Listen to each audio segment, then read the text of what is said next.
This is public speaking for beginners, and the goal of this video is simple. It's to help you overcome being uncertain, nervous, anxious, afraid, and bring you a few steps closer to being more confident, more clear, and a much more captivating speaker. What you're about to watch is a special compilation of a 3-day public speaking challenge which we delivered live right here in our studio. We'll begin with mindset and confidence, we'll move into the science of capturing attention, and we'll finish off with the most impactful delivery skills from the 110 steps chart of excellent communication. Hey, if we haven't met before, my name is David JP Phillips, and I'm best known for my TEDx talks, which are among the most viewed in the world on this particular subject. You see, I've studied over 5,000 speakers to pinpoint exactly what makes someone a great speaker. And this chart is one of the results of that particular endeavor. Oh, and they have been put to practice. I've coached global giants like Oracle, Google, and Disney in storytelling and presentation skills, and the beautiful science of holding an audience's attention. Now, over the next 2 hours and 30 minutes, you'll discover the essential tools I've gathered during my 25-year career as a public speaker and public speaking coach. So make sure you have a pen and a paper, lean in, and you'll walk away with practical tools you can apply tomorrow. Have fun. Welcome, beautiful people all around the world, to the lovely country of Sweden.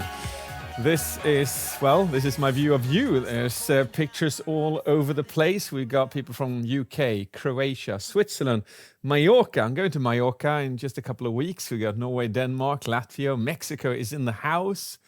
It's lovely. Dublin, Germany. All right, beautiful to see you all. Thank you for being here this evening. This is my passion. This is the most important subject to me in my life. You've signed up to something which is called a challenge, right? A challenge, yes? You've probably seen that, yes? That means that I will be challenging you. During these 3 days, I am not kidding around. Your time is valuable. My time is valuable. I want you to grow as much as humanly possible in 3 days. So, are you ready to be challenged? Yes or no? Are you ready to be challenged? I want to see 2 hands in the air if you're ready to be challenged. Yes?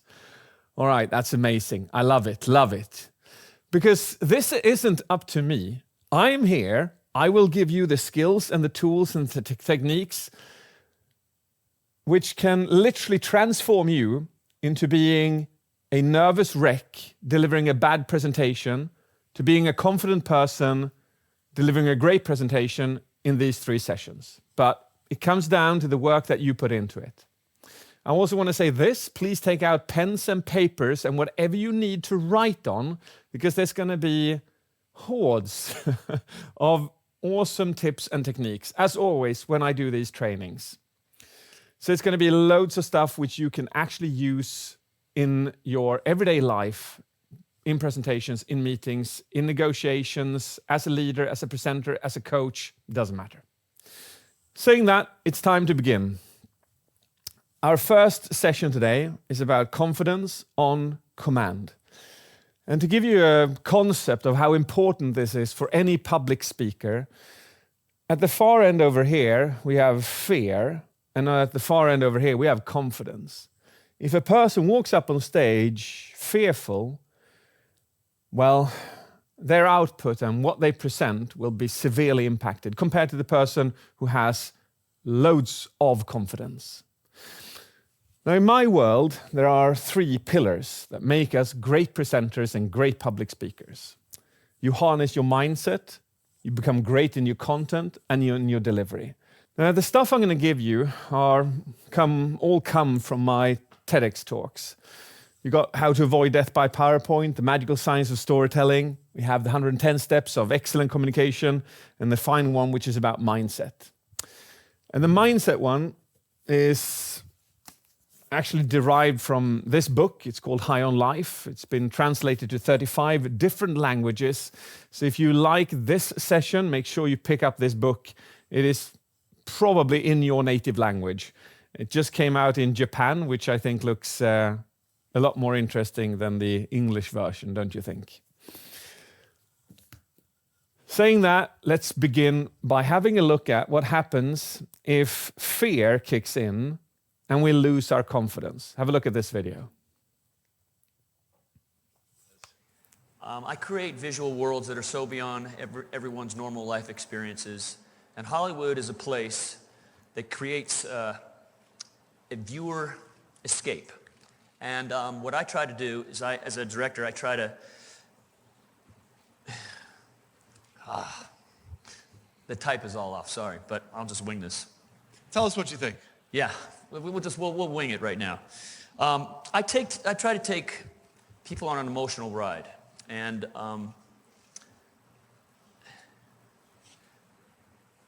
The curve?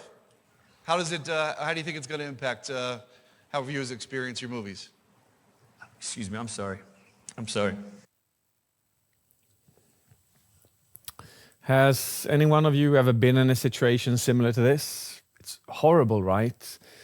You may have prepared like weeks, your presentation, your PowerPoint, and you feel, you're good because you've done the preparation, but then you go up and still, to some extent, you fail in your presentation. But when we talk about confidence and confidence on command, there's two perspectives. So, first of all, you have a general confidence, which comes from a neuroscientific basis. And then you have a per skill confidence.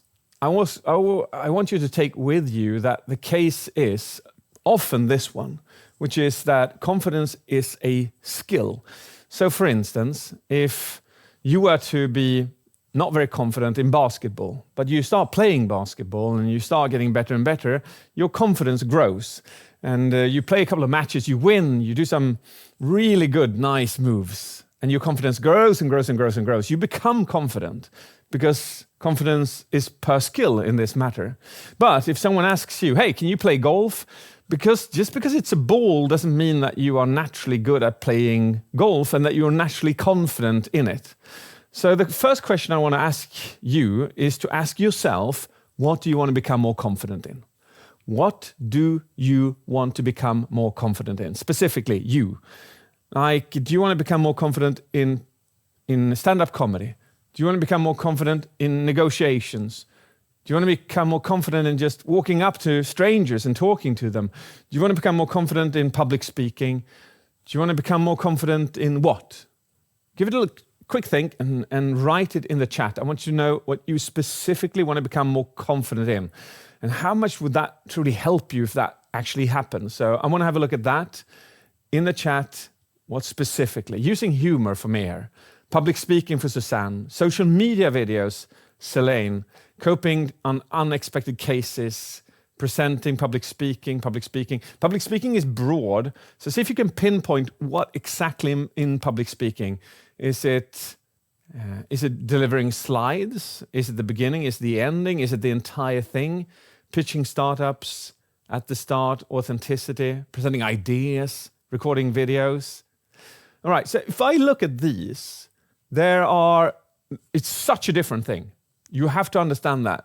It's such a different thing being skilled and confident in storytelling.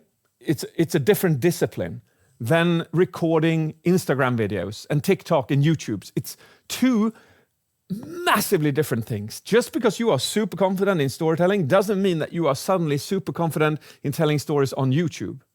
So just get that into your head that your confidence is per skill, and whatever you want to grow in, you have to level up in that skill, all right? So whatever you wrote down there, that is what we will be focusing on. In order for you to remember this better, I want to give you a metaphor. I call this the fire and the wind metaphor. And the fire, you can imagine this being logs thrown on a fire and it becomes stronger and stronger. This is your skill. This is your skill in becoming better as a public speaker. And as I said, the more you play basketball, the better you become and the more confident you become. That's the fire, right? So you can make it burn stronger and stronger and stronger. The more logs you throw onto it, the more you learn, and the bigger chances you take, the risks you take, your fire becomes bigger and bigger and bigger. But there's always the wind, isn't it? There's always a wind. If the wind is strong enough, it can put out your fire. But if it's just good enough, it can actually increase your fire. What I mean with that is that this one's skill-based, but what on earth is this? Have you ever noticed that even if you are very good at something, even if you are very confident in something, some days you are less confident in it because the wind is blowing. Some days you're literally unbeatable, and that's a beautiful wind coming in and giving your fire oxygen. But some days you may walk in, and even if you were super confident 3 days before, you are not any longer, and it's like the wind is putting out your fire. What on earth is going on?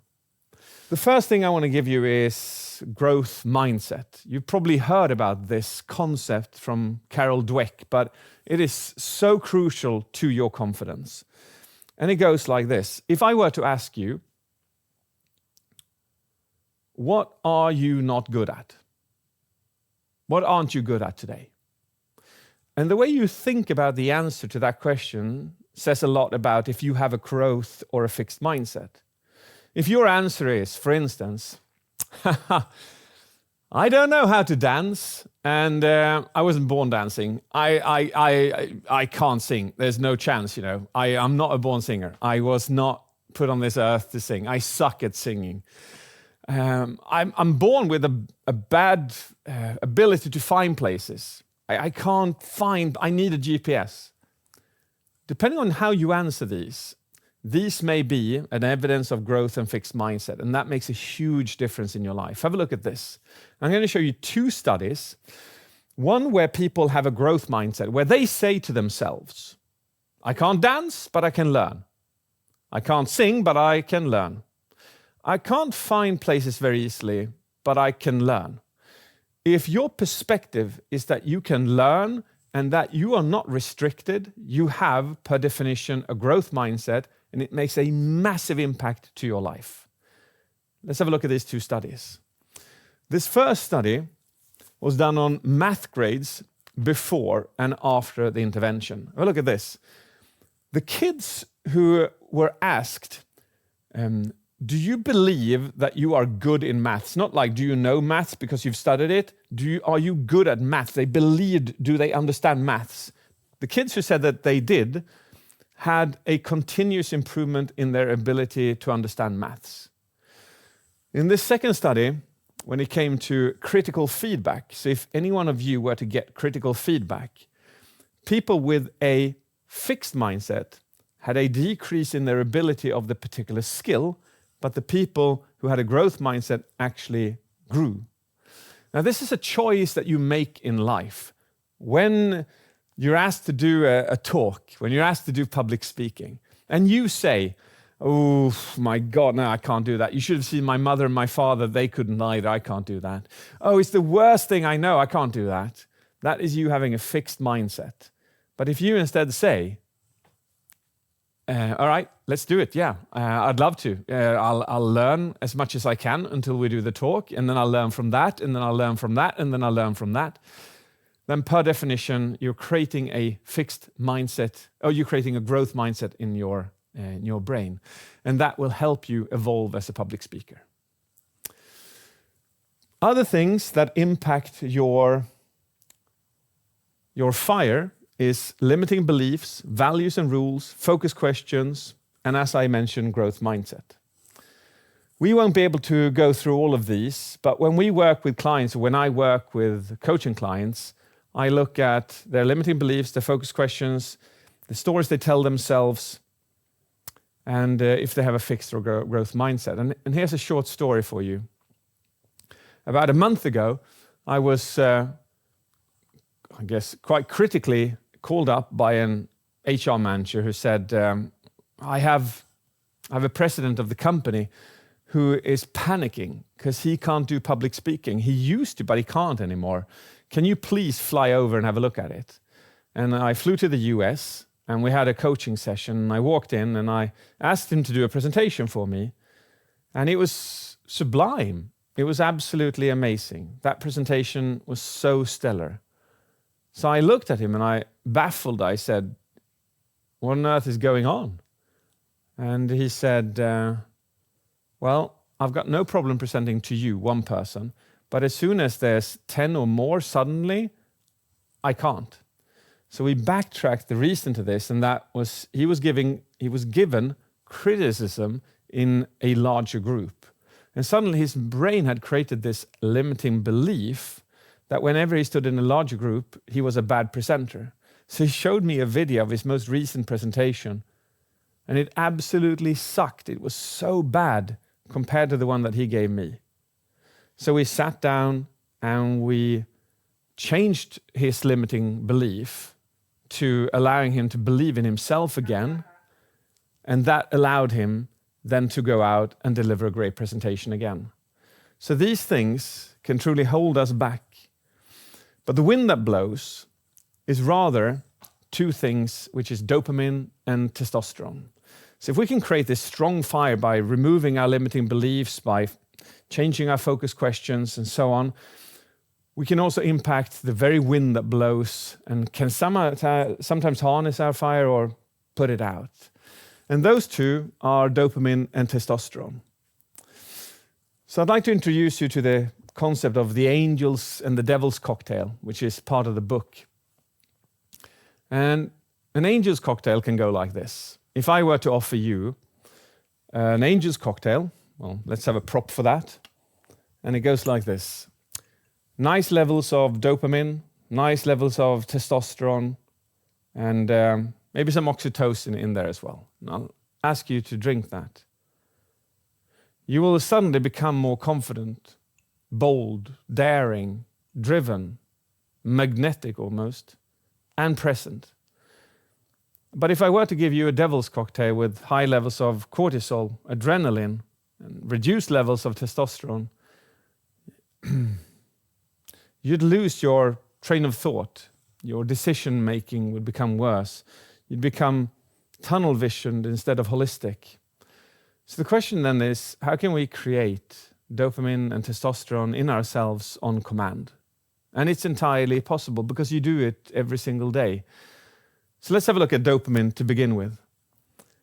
From a motivational confidence perspective, dopamine gives us these effects. Look at that. Focus, motivation, direction, and momentum. How beautiful are those effects? Dopamine is kind of the life force for many of us. It's the feeling when we get up in the morning and we feel, oh my God, I look forward to this. I'm going to do this. Oh, I've got a to-do list and I'm going to do this. And when you put a smile on your face and you look forward to things, that is the sensation of dopamine. And whenever you have that, you also create this momentum and you become more confident in whatever you're doing. So the question then is, what does dopamine feel like? So I'll show you a video now which brings out dopamine in me. Now, a lot of you actually look at Instagram feeds and TikTok feeds in order to bring out dopamine in you. So you know how to do this. You know how to artificially increase your dopamine. You know that even eating chocolate or eating an ice cream or eating some snacks or looking at Netflix, all of this brings out dopamine. You know how to create this artificially. So this is just one example of what you usually experience when you do this. So on YouTube, I have a playlist for each of these substances. Dopamine, I have a playlist for testosterone, I have a playlist for oxytocin. I've even categorized my friends according to these substances. So I know exactly who to call when I want to laugh and create endorphins. I know exactly who to call when I want to be uplifted, which is serotonin. I know exactly who to call when I want to be connected with something, which is oxytocin. I think you've done exactly the same thing. I think you have categorized your friends accordingly. But you just haven't done it according to the substance per se. So, back to track. I'm going to show you this video, And the more often you've seen it, the more dopamine you will feel. It's a video of a woman, her name is Susan Boyle, and she was on British Got Talent. Do you remember this one? Can I see a head nod if you do? Yes, yes. A lot of you have seen her. It's an amazing audition. And I think what's amazing, most amazing with this is that nobody believed in her. And she just went in there, and when she starts singing, there's goosebumps all over your body because she's absolutely groundbreakingly brilliant at singing. Now, before I show you this, I just want us to be in agreement, and that is that it's going to feel good and then greater and then amazing, and then suddenly it's going to be painful, and then it's going to be amazing again. So just so you know what your dopamine sensation is going to be. So here we go. Let's have a look at this and see what it feels like. Just lean back, enjoy. Don't focus on anything else. As I said, this is a challenge. This is your challenge to you. Experience dopamine by just focusing on her and only her. Here we go. Susan Boyle. Okay, Susan, where are you from? I am from Blackburn near Bathgate, West Lothian. It's a big town. It's a sort of collection of, villages. I had to think there. And how old are you, Susan? I am 47. And that's just one side of me.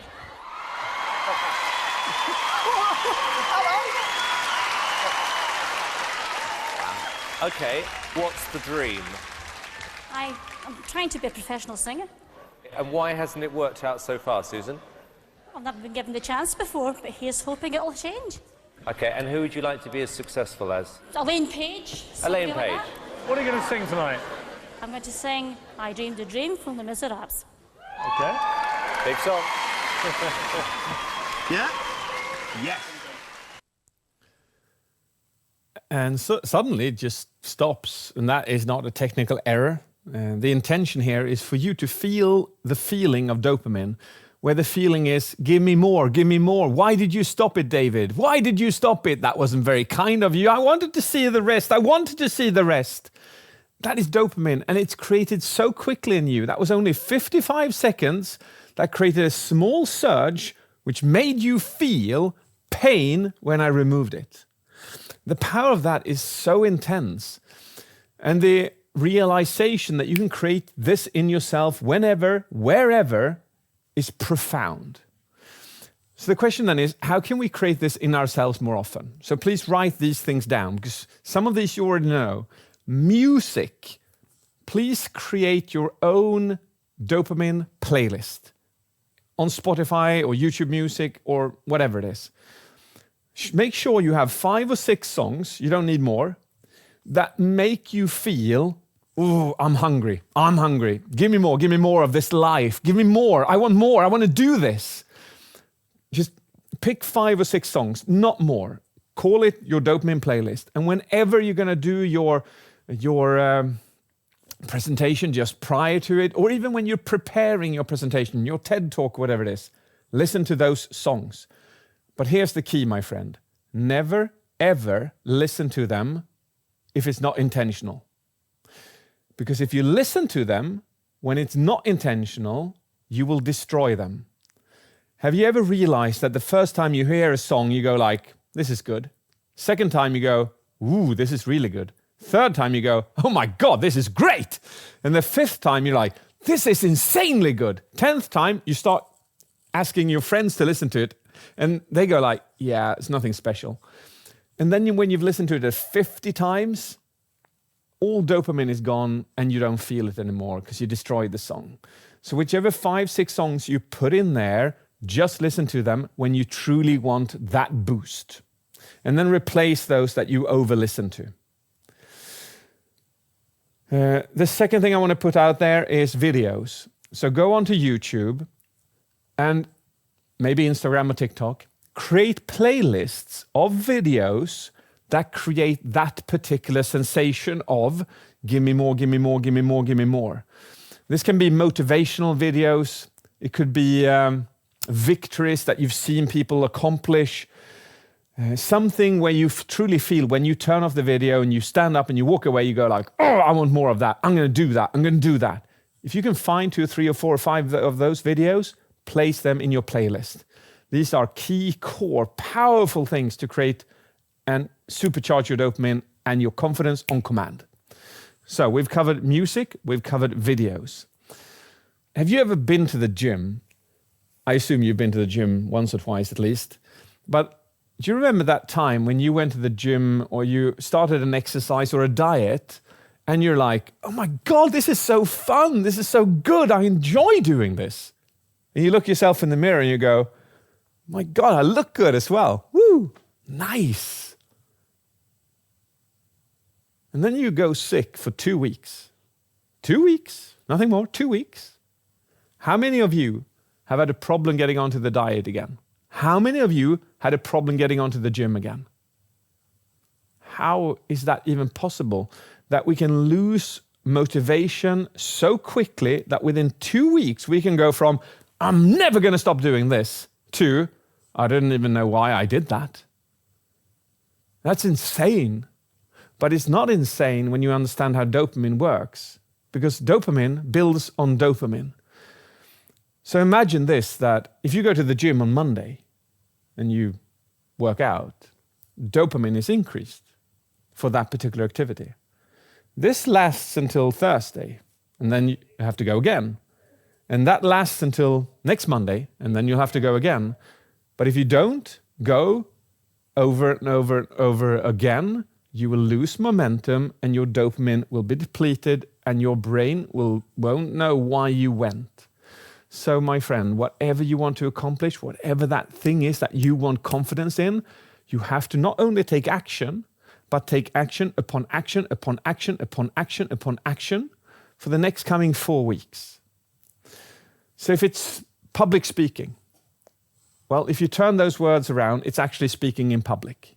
So start speaking in public more these coming 4 weeks. Do what you think is hard in speaking in public. Start talking to a stranger, for instance.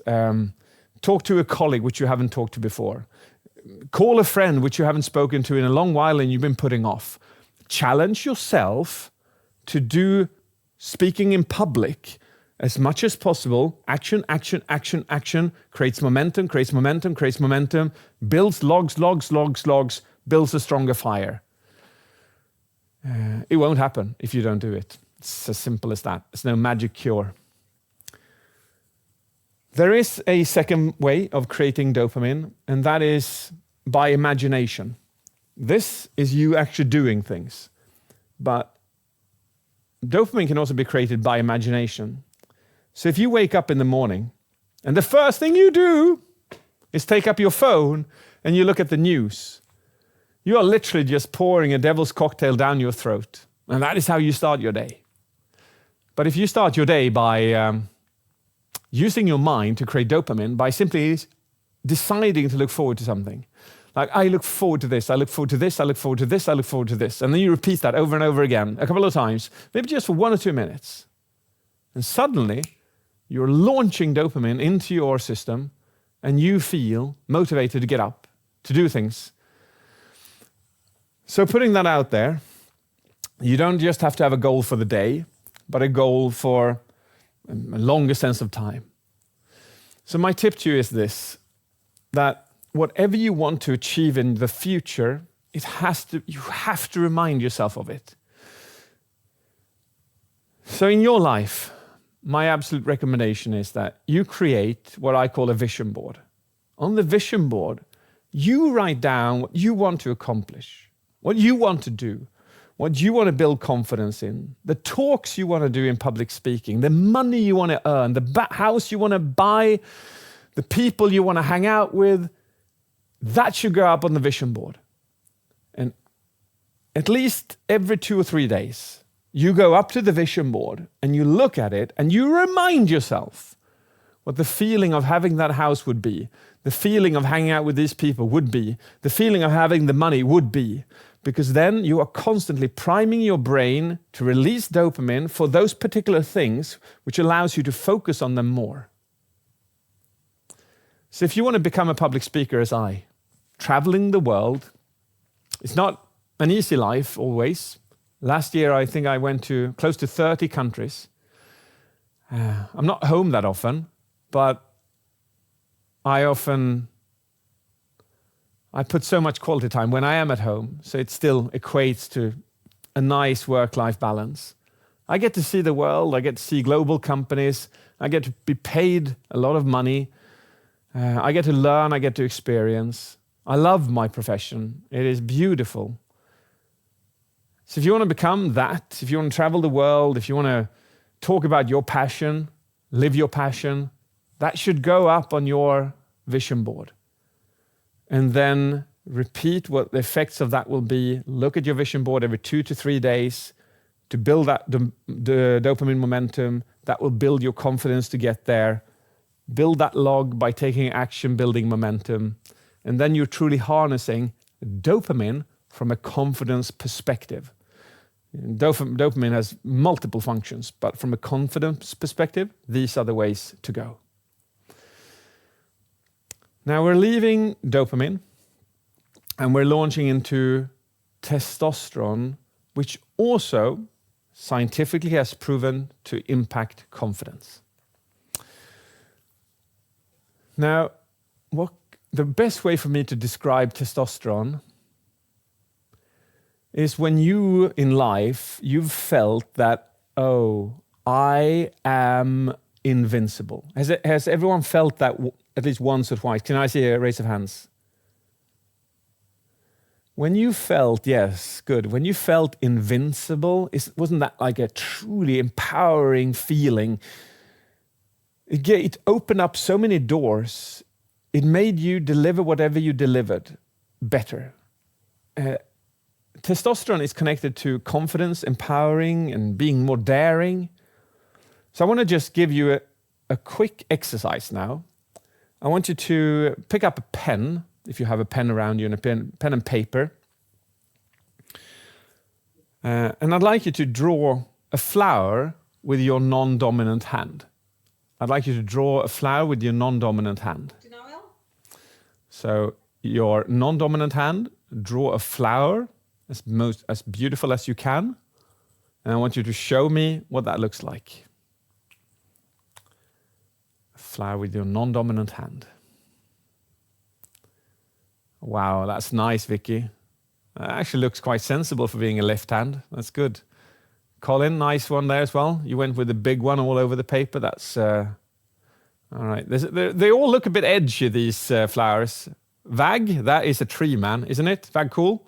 It didn't look like a flower. All right, Robert put a smiley on his. That's beautiful. Now, in this particular study, they asked people to do this, and their testosterone levels were reduced because they felt that they weren't able to perform as well as they hoped. So just by doing an action which we don't feel that we are good at, our testosterone levels can decrease. However, in that particular study, they also asked people to do this. So I want you to try this out in the chat. I want you to write down 2 things that you are very good at. 2 things that you are very good at. May that be cooking pancakes, singing, rapping, walking, profoundly beautiful. 2 things that you find yourself to be very good at. Martina, PowerPoint, wow. Connecting, agile, eating chocolate, skiing, singing and writing, cooking, steak, analysis, PowerPoint. Okay, music, coaching, observing, yoga. Now, what was beautiful with this as well is that it showed that we could increase our testosterone levels just by imagining ourselves being good at these things. So my tip to you that I want to give you now is this. The next time you have a presentation, your brain may want to repeat what it's not good at. It may want to repeat what you're not good at. Like, I'm going to fail at this. They may ask these questions, and I may not know the answers, right? This may happen. If you keep repeating those stories, you are reducing your testosterone in a real-time manner. Next time you do a presentation, do the opposite. Now, this is a critical thing that I've learned quite far into my career. I've been a coach 25 years in public speaking, but this one took quite a long time. This skill that I just gave you shouldn't just be used 10 minutes before your presentation. No, no, no, no, no. This skill should be used when you get booked for a call, booked for a talk, or booked for a meeting. So imagine this. It's the 1st of February. Your boss calls you up and says, hey, I want you to deliver a presentation for 400 people in the company. And I want you to do this in 3 weeks from now.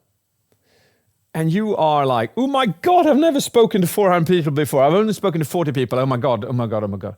And you start creating your presentation. Every single time between the 1st of February and that 3rd week when you're going to deliver it, repeat what's going to go amazing over and over again. Don't repeat what's going to go bad. From the very moment you were booked, from the very moment you found out that you're going to do a presentation, over and over and over and over again. Repeat how it's going to be amazing. Do not repeat what's going to go wrong. And to give you an out-of-the-world perspective on this, when I built my TEDx talks, my first 3 specifically, because the 4th one I was very sick when I did that one, but the first 3, you won't believe this, but they were so perfectly prepared that I actually added mistakes. I'll say that again. They were so perfectly prepared, I added mistakes. The stuff that you are trying to avoid when doing presentations, the stuff you're trying to avoid, I added. Why? Because it makes us human. When we fail, it shows vulnerability. It shows a human side of us. We connect with people through failures, not through perfection. So I add failures in order to create that connection. What I want you to see is change your perspective on failures. Invite them. Be proud of them. There's a saying that goes like this. One of the ways to harness confidence is to make the uncomfortable comfortable. To make the uncomfortable comfortable. Whenever you're uncomfortable, you have the opportunity to choose to feel comfortable, and by so build your confidence. So I'm going to show you 2 videos now from my testosterone playlist. Now the tricky thing with testosterone is that the videos that create or potentially can create testosterone in us, they have to be relatable. So say, for instance, that I'll take, let's see, I'll find a name. Ross Jackson. I see him up there, yeah. Hey, Ross. Imagine that he roots for, I don't know, Manchester United, right? And I show him a video now of Manchester United winning, his testosterone levels would increase. But if he hates Manchester United, he loves Arsenal, his testosterone levels will crash. So the 2 videos I'm going to show you now, if you don't relate to them, testosterone won't be impacted. But I still want to show you examples of what these can look like so that you, after this challenge, can create your own playlist on TikTok, Instagram, or YouTube with 4 or 5 of these videos with teams that you root for when they win. Because listen to this very fascinating fact. When the fans of the losing team playing football, when their team loses, it's evident that testosterone can drop by as much as 20%. While the fans of the winning team can have a sudden increase of testosterone by 20%. That is a 40% difference between these 2 people. So it's massive. When we see somebody victorious, our testosterone levels can increase. So we're going to have a look at, I'm half British, and we're going to have a look at David Beckham's golden goal. I was in England at the time. I was outside of the pub, and when he scored, just prior to him scoring, there were, 500 British people in there, and the pub had never been as silent. It was more silent than midnight. And he was charging up for the goal, and when he scores, they went absolutely ballistic. So have a look at that goal, which comes here. Everybody, part of the Greek supporters praying for a goal. Second to take.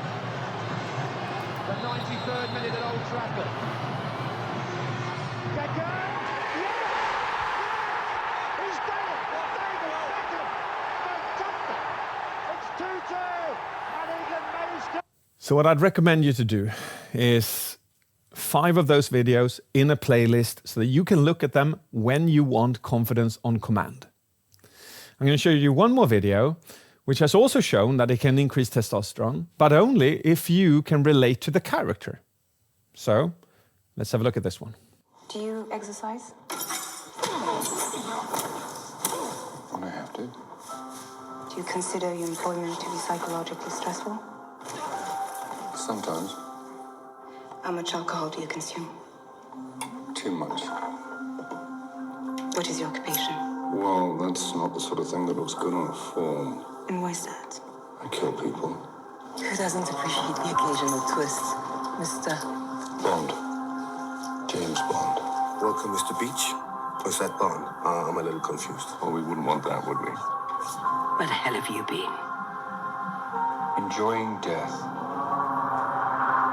007 reporting for duty. England. So I'm British, I'm a man, I can relate to somewhat that I would like to be like James Bond, so my testosterone levels are increased.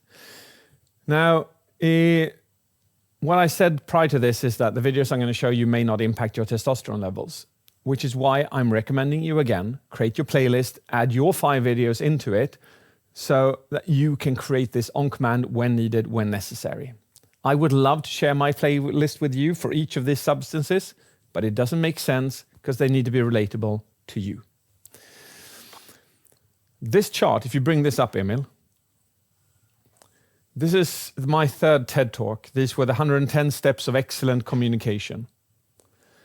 These are the 110 ways that we can use to communicate with other people. So you have pace, you have volume, you have functional gestures, you have facial expressions, and so on and so forth. Now, in us all, there's something called the somatic feedback loop. So if you just try this with me for a moment, just do this movement with your hand. So this is your somatic nervous system. This is you choosing to do this with your hand. Well done. This works, right? The somatic feedback loop means that when you do this, it changes an emotional state in you. So the way you walk can impact the way you feel. You've probably felt this so many times in your life. When we look at these 110 steps, I'll give you a story that just baffled me so much when it happened. This was about 5 years ago. I was coaching executive clients. I usually do like 5 clients a day. And they come out, they come in, they go out, they come in, they go out. I coach them for an hour each. And this one person comes in. And he looks like Mr. Hollywood. He's got like long, beautiful hair. He's got a body like, I don't know, a Greek god. He's got perfect teeth, perfect skin, perfect eyes. And he walks in with such grace and he shakes my hand and feels I'm knocked out, you know, like this guy is the definition of, I don't know, masculinity or something like that. And I go like, well, this will be a walk in the park, of course. I ask him to do his presentation, and he walks up into the corner, turns on his PowerPoint, turns away from me, puts his hands like this into the fig leaf position, crosses his legs like this, and then he starts wobbling backwards and forwards, looking into the PowerPoint. I'm like, what just happened? He went from being the most confident person I've ever seen to one of the least confident people I've ever seen. I'm like, I've got to show you something, man. Have a look at this. This does not correlate to how you walked in and the way that you moved when you spoke to me. And he said he's terrified of presentations. He's got no problem talking to people in general. And I said, okay, let's just try to change a couple of things. I want you, A, to stand confidently. I want your chest to be out, open hands.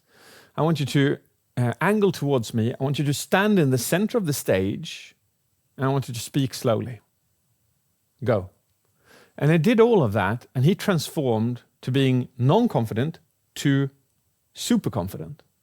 So write these down for yourself, because this is like a major thing that we see when we coach people. A, parallel feet,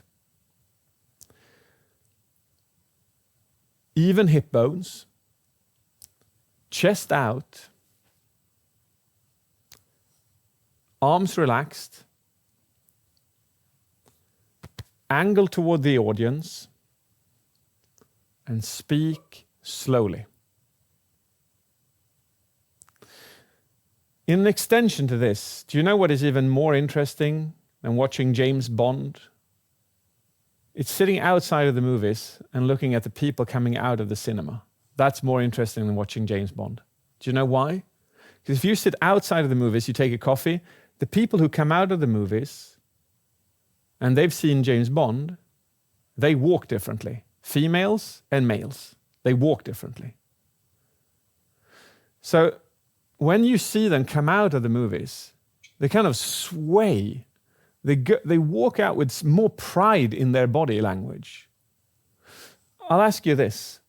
If you go and you stand outside of a football arena, can you tell by the people coming out of the arena, if they don't make a sound, but just by the way they walk, can you tell who supported the team who won or who supported the team who lost? Can you see that on the basis of how they walk? Oh, absolutely you can. The way they walk is slower. It is more controlled. It is more distinct. It's more dignified. And as you have a somatic feedback loop, you can do that by just changing the way you walk can impact the way you feel. Now, the third one I want to give you on testosterone, the first one I gave you was music. The second one I gave you now was your movements and the way you stand. And then the third one is music. So if you play this particular song, Emil, which is Eye of the Tiger, which goes like this, and you listen to this, some songs immediately prime us to feeling a stronger level of confidence. This may not be your song, but it's quite general throughout the population because we've seen Rocky. I want you to create your own playlist for testosterone. They are very different from dopamine. The testosterone songs are more, when you've listened to that list with 5 songs, not more, you shouldn't create massive lists of these, 5 songs, when you've listened to the end of those 5 songs, your reaction should be, oh, ooh, I want to do this now. I can't wait. It's much stronger. It's more powerful. While dopamine is, I want this. I decide to do this. I long to this. But testosterone is just more powerful. It's grueling. It's like a V8 engine, while a dopamine is a V4 engine. It's just a different animal all along. Talking about car models. Now, the final thing I want to show you now is what I do when I do a presentation. So the combination goes like this. I want you to imagine, I'm in an arena. This is a real case. I was in an arena about 3 months ago. There was 4,000 people there. So 4,000 people sitting outside. I'm about to go up and do my talk.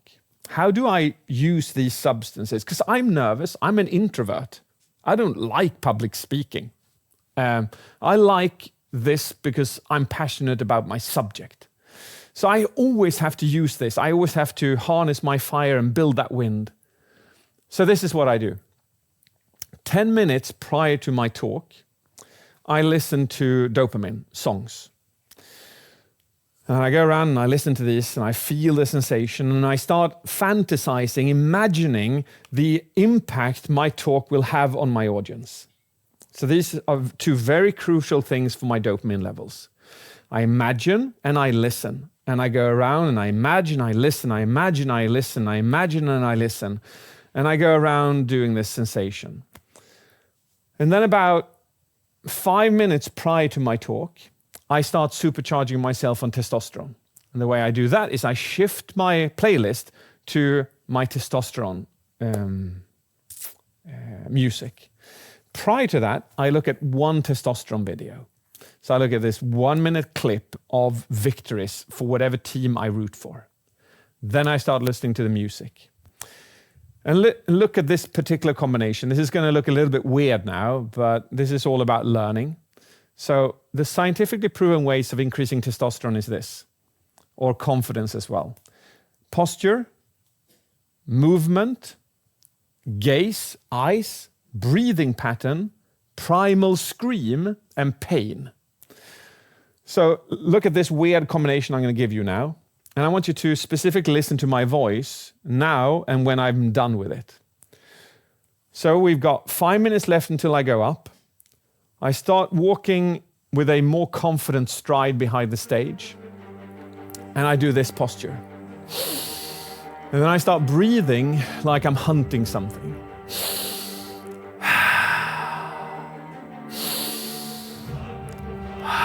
And I play this music, and I start looking at things like I want to devour them.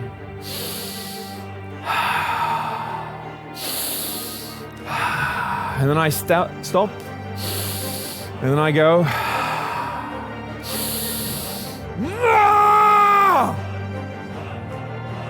And when I do that, I get goosebumps over my entire body. And I feel like I'm in absolute control. Luckily, I'm a speaker where I have my own green room, so I have my own space to do this in. But if you listen to my voice now and prior, there's even more stability in my voice when delivering it to you. So I'll take you through those again. The movement. Then I spoke about the music. I put these together. And then thirdly, the breathing like you're hunting something. The gaze, where you want to devour something. And then finally, this gesture at the end. And when you put all of those together, you become high on testosterone. I'm going to give you one last tip for this, and that goes like this. If you go up on stage with such high levels of testosterone and dopamine that you've just created now, you will be seen as obnoxious, okay? You'll be seen as non-humble. That's the last thing you want to be perceived as, okay? Last thing you want to be perceived as. So, I've still got 1 minute left now before I go up on stage. And that's when I choose to increase my oxytocin levels as well. And I'm going to show you a video now from my playlist on oxytocin. So this is the last thing I do before going up on stage. Have a look at this. Okay, well, they're all yours. Okay, they're all yours. Let's see what it does.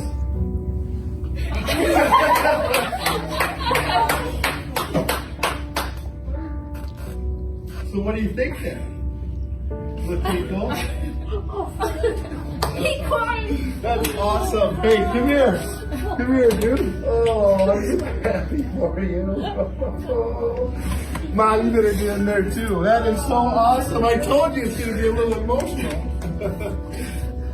Hey, now that just tells you.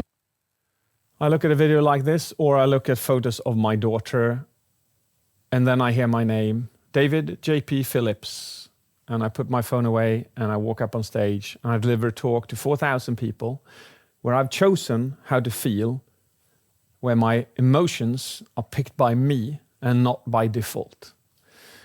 This is the first level of all great public speaking, of all great presentations, of owning any room, is harnessing your mindset, owning your confidence, knowing that you can build it on command. Remember to take action, to build those logs, to create that fire, harness your dopamine and testosterone. You can go wherever you want to. The only thing that is holding you back is fear, and the opposite is that is confidence, and that you can create on command wherever you want to. I hope that's been clear to you this evening. Today, I'm going to answer a question which goes like this. How can how can I, how can anyone learn how to grab and hold attention? How can you grab, what is required to grab a person's attention and hold it for hours on end? You probably sat through super boring presentations where you're like, oh, I can't take it, I don't want to, get me out of here, man. It's literally like some people, I believe, they're paid in their job just to look at bad PowerPoints. But the case is this. It's just skill. And today I'm going to give you, oh my God, I think about 12 or 13 ways to grab and hold attention, some that you've never ever heard before. So again, pen and paper, please have that in front of you. Write every single one down, start applying them in your presentations. You're just going to have so much more fun. Because the most horrible thing when you deliver a presentation is seeing people fall asleep looking at their mobile phones. This is the opposite. This is where you get engagement, big eyes, almost like looking at you in a wondrous way, looking up to you because you're such a skilled presenter.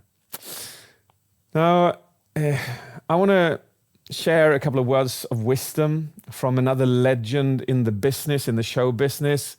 A lot of people ask me, how do I become a public speaker? How do I become a presenter? How do I become like picked? How do I get to do what you do, David? You travel the world, you get paid phenomenal amounts of money for this. How? I love the answer that you can hear here. Listen to this. How do you make it in show business or whatever? And what I always tell them, I've said it many years, and nobody ever takes note of it because it's not the answer they wanted to hear. What they want to hear is, here's how you get an agent, here's how you write a script, here's how you do this, But I always say, be so good they can't ignore you. And I just think that if somebody's thinking, how can I be really good? People are going to come to you. It's much easier. Just imagine that concept. Be so good they can't ignore you. I just love it. So let's become that good. My first question to you is this. How often do you have to grab attention? Because you can't just grab and hold it like in the beginning of a presentation. You can't just go, grab, and I'll hold that for you. This is mine now. You will now look at me for the rest of my presentation. It doesn't work like that.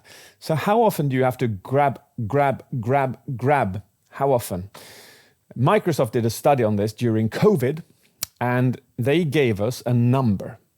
I want you to guess in the chat, how often do you have to do something as a speaker, as a presenter, to grab over again? I'm going to have a look in the chat. We got every 10 seconds there from Julia, 30 from Anders, 8 seconds, Emily, 20. Claudia, 5 minutes. That would be long. Every 6 seconds, every 1,000 seconds, 20, not much. 7, 5, 30. It is less than a goldfish. The range is wide, and the answer is 8 seconds. So 8 seconds. Imagine that. When you walk up on a stage, it's up to you to grab attention every 8 seconds, to do something differently, to inject attention in the person that is listening. What are we talking about? What is this? I love science, as you heard yesterday when we went through the likes of testosterone and so on. I love science. We went through dopamine yesterday as well, but we went through dopamine from a confidence perspective. We didn't go through dopamine from a presentation perspective. But simply put like this, you probably heard of dopamine. You probably heard that if you're, let's put it, I'll give you an example. Imagine that you're 13 years old. You're sitting in the school corridor. You're looking at your phone. You got Snapchat and TikTok going on at the same time because one of them isn't enough anymore. This kid is going, oh yeah, ha ha ha, oh my God. And the dopamine level hitting that kid's brain is literally like this. And then the teacher says, welcome in, sit down, it is time for history lesson 1902, boomf. And you know, the dopamine flow in that history lesson, it's so freaking limited. Oh my God! That is driving this kid insane. And the teacher looks at the kid and goes, sit down, shut up, listen, focus.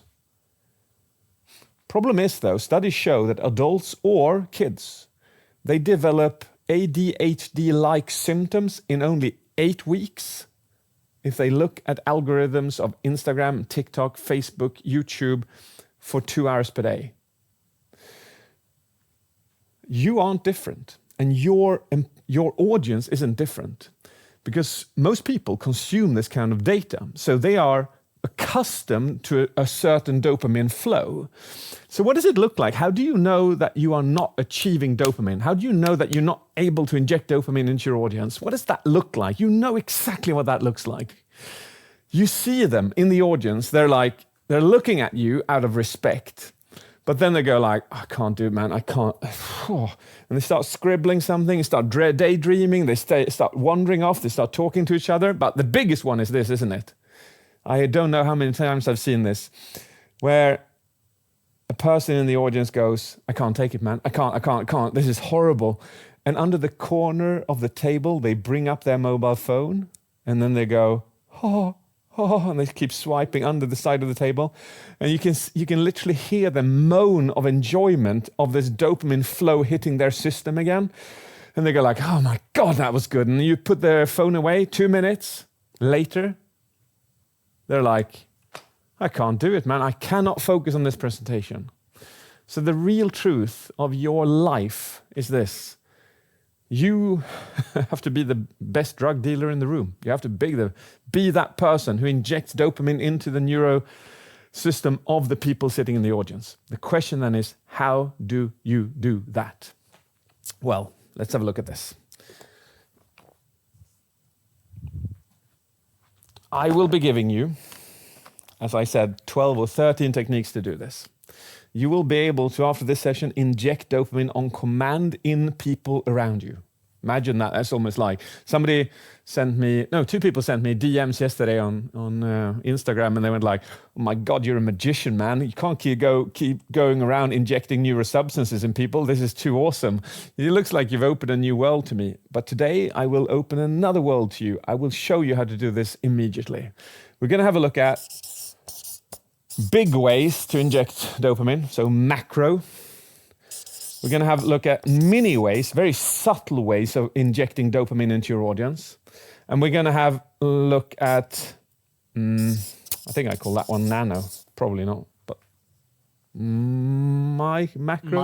Micro, that's it. And that one's got to be here, right? God knows. We're going to go through these anyway. The 3 levels, big ones, medium ones, small ones, and the last ones are crazy small. You won't even believe what you're seeing when you see those. First of all, and now this is your pen and paper moment, start writing these down. Our first dopamine injection technique is what is called a macro why. A macro why is the why that is in the beginning of your presentation. This is fundamental. It is essential. It is something that you can in no way or form remove. It has to be in every single presentation.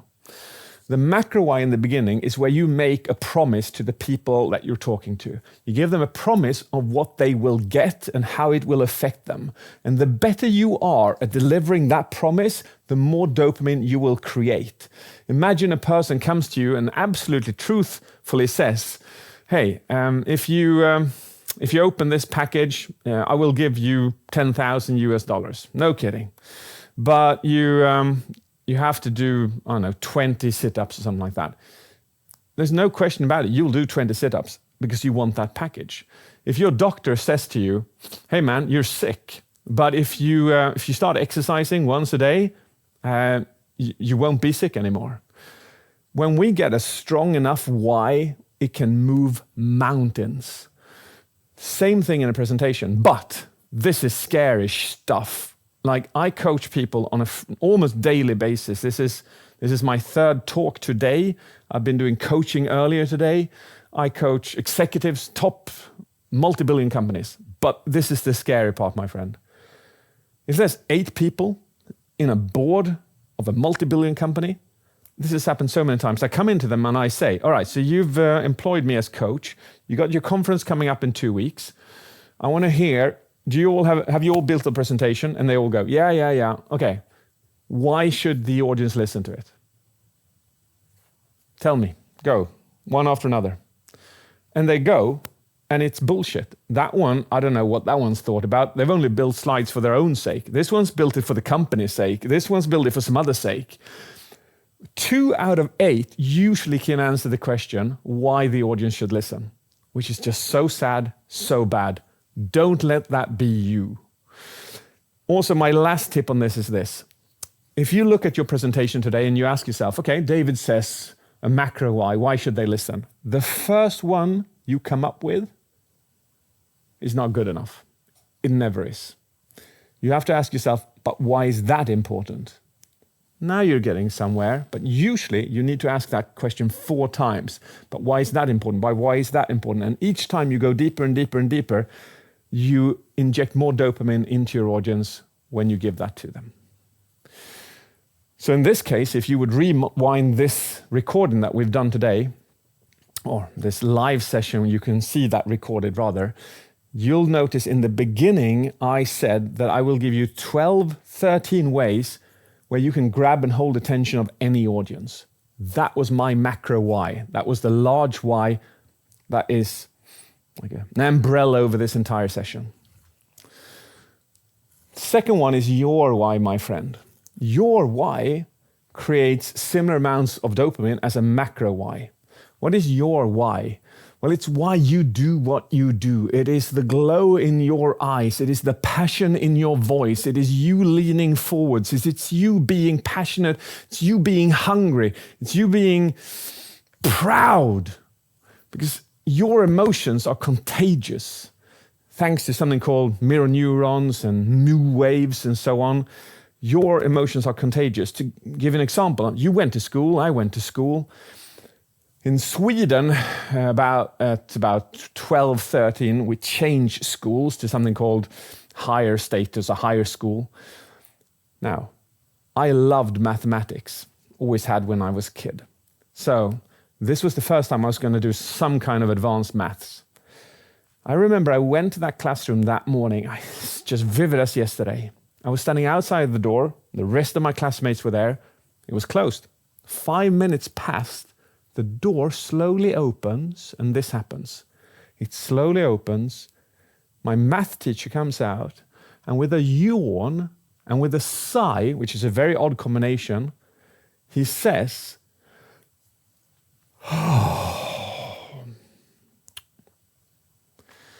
New year, new class, welcome in. He was the most unpassionate teacher you can ever imagine. Every single math lesson was literally sit down, read 10 pages, do them. 1 week later, however, same school, I was going to my biology lesson. 2 minutes before the class was even about to start, we were standing outside. Suddenly, the door is thrown up, and this guy comes out. He's like 2 meters tall, 2 meters wide, shoulder-wise. His name is Arthur Brummer. He sounds like a bear. He looks us dead in the eye and he says, biology does not begin in the classroom. It begins in the forest, and that's where we shall go. And he's got these bags, and we head off into the forest, and he's a freaking magical teacher. He had so much passion. It became my passion, which is today the reason I teach the very same things he taught me when I was 12, 13, why I wrote a book which is now published in 34 languages, thanks to Arthur Brummer. So when you stand up there and you deliver your presentation and you want to create dopamine in your audience, your why is so important for you to remember before going up and delivering your presentation. Remind yourself of it. And if you get nervous during your presentation, remind yourself of it over and over again, because it supersedes everything. The third one is music. Can we have some music, Emil? Lost dancing. Oh yeah, dancing. So whenever I do a presentation or a keynote, room filled of 50, 100, whatever, thousands of people, I've always got music going. Like when people come in, there's music going. And before I go up on stage, there's music going. Why? Why? Because science has proven that music, as long as we like it, increases our dopamine levels. So I get a free ride of dopamine before I even speak. So that's a trick for you. Storytelling. When I told you the story about Arthur Brummer, just 45 seconds ago, I increased your dopamine levels because you wanted to hear the end. So storytelling, by definition, desiring to hear the end, is a macro way of injecting dopamine into your audience. So become good at storytelling, my friend. I would wager to say that storytelling is the single most powerful technique of all communication, presentation, marketing, and sales technique out there. Nothing comes close to it. Maybe metaphors, but they're really small stories. We've covered macro, so let's do this right this time. Macro, boom, boom, boom, boom. Okay, check. There you go. So that's four so far, four techniques on how you can inject dopamine in real time in your audience.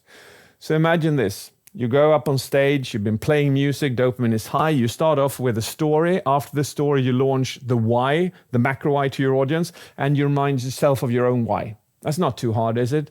It's 4 ways, and you're injecting, grabbing, holding attention. Now, these are a bit big. You can't do these every 8 seconds, which Microsoft wants us to do. So there's got to be smaller ways of injecting dopamine. And that's why we now go to micro ways of injecting dopamine. And by the way, just want to mention that for you who have the resource pack, I see a bunch of you bought that one. You've got this entire sheet with dopamine hacks and how to use them. So if you have that, bring that up, you who have the resource pack. Okay, micro ways. So we're going to begin with our first skill, micro whys. Micro whys is, oh my God, if you listen to a good speaker, a good presenter, you will find that they have micro whys maybe at least every 30 to 60 seconds. What's a micro why? It is you giving a reason for listening to the next bit. So, for instance, I just did it. I keep doing it all over. So if you look at this as a recording, you'll hear me do this over and over and over again. What was my micro why this time? Well, I stood over here and I said, we've covered macro. That's 4 of them. We're now going to go into micro, which will be more subtle, and you'll be able to use them more often. Just me saying that creates a micro why. Are you following me? I give you a small reason to listen to the tips. Are you following that? A small reason to listen to the tips. I'll give you another one. Another example goes like this. I'm going to give you 6 micro whys. 6 micro dopamine injections. 6 of them. Do you know which one is the best one? The last one. But let's begin with number 1. So when I just say that, I've just triggered your brain to wait for number 6. Instead of saying that, hey, you got no idea how many I'm going to do, I'm just going to do them. So small injections is creating small promises as you go along and fulfilling them as you go along. Questions is our second out of 6 micro whys. Questions could be like this. Imagine that there's 10 people sitting in here. 1, 2, 3, 4, 5, 6, 7, 8, 9, 10. And then I say, what's the most important thing for a public speaker? What's the most important thing? Tell me. Does any one of you have an answer to that? Just by asking a question like that, that obviously kicks dopamine into high gear. Because dopamine, and please write this down, my friend, please write this sentence down, is the anticipation of reward. That's what dopamine is. The anticipation of getting something, the anticipation of seeing something, the anticipation of learning something, the anticipation of enjoyment, the anticipation of hearing who has the answer to the question, what is the most important thing in public speaking? Not only just questions, but rhetorical questions, similarly. A question is obviously you demanding an answer from your audience, but placed as a rhetorical question, it would sound like this. What is the most important skill in public speaking? Which is it? Could it be this? Could it be that? Could it be this? No, the answer is. So you frame your language either as questions or as rhetorical questions. Rhetorical, by definition, is a question you are not expecting an answer from the audience, but it still triggers them. Expectations, I showed you that in the beginning. I'm going to show you 6 of these. The last one is the best. So any kind of expectation that you can build up builds up dopamine. You know, are you a parent? Are you a parent? You know that this is a brilliant way of breaking kids' patterns, right? So you got your kid and they're like, crying, something's upset them. And that's obviously horrible. But as a parent, you know, like, I just want to break this pattern, man. I just want to break this pattern. So you look at your kid and you go like, what's happening on Friday? Do you remember what's happening on Friday? Do you remember who's coming on Friday? Do you remember? Is it your cousins? Are they coming on Friday? Yes, they're coming on Friday. And you can see your kids' eyes go, oh yes, they're coming. And then you go, shall we get ice cream when they get here? And they go like, yes, ice cream, cousins, ice cream. God, that's the best combination in the world. You know this as a parent. And we're very good at that as parents normally. We are generally not as good at it when it comes to presentations, but become good at it. Woo! I love this one. Sell your slide. Okay, so it goes like this.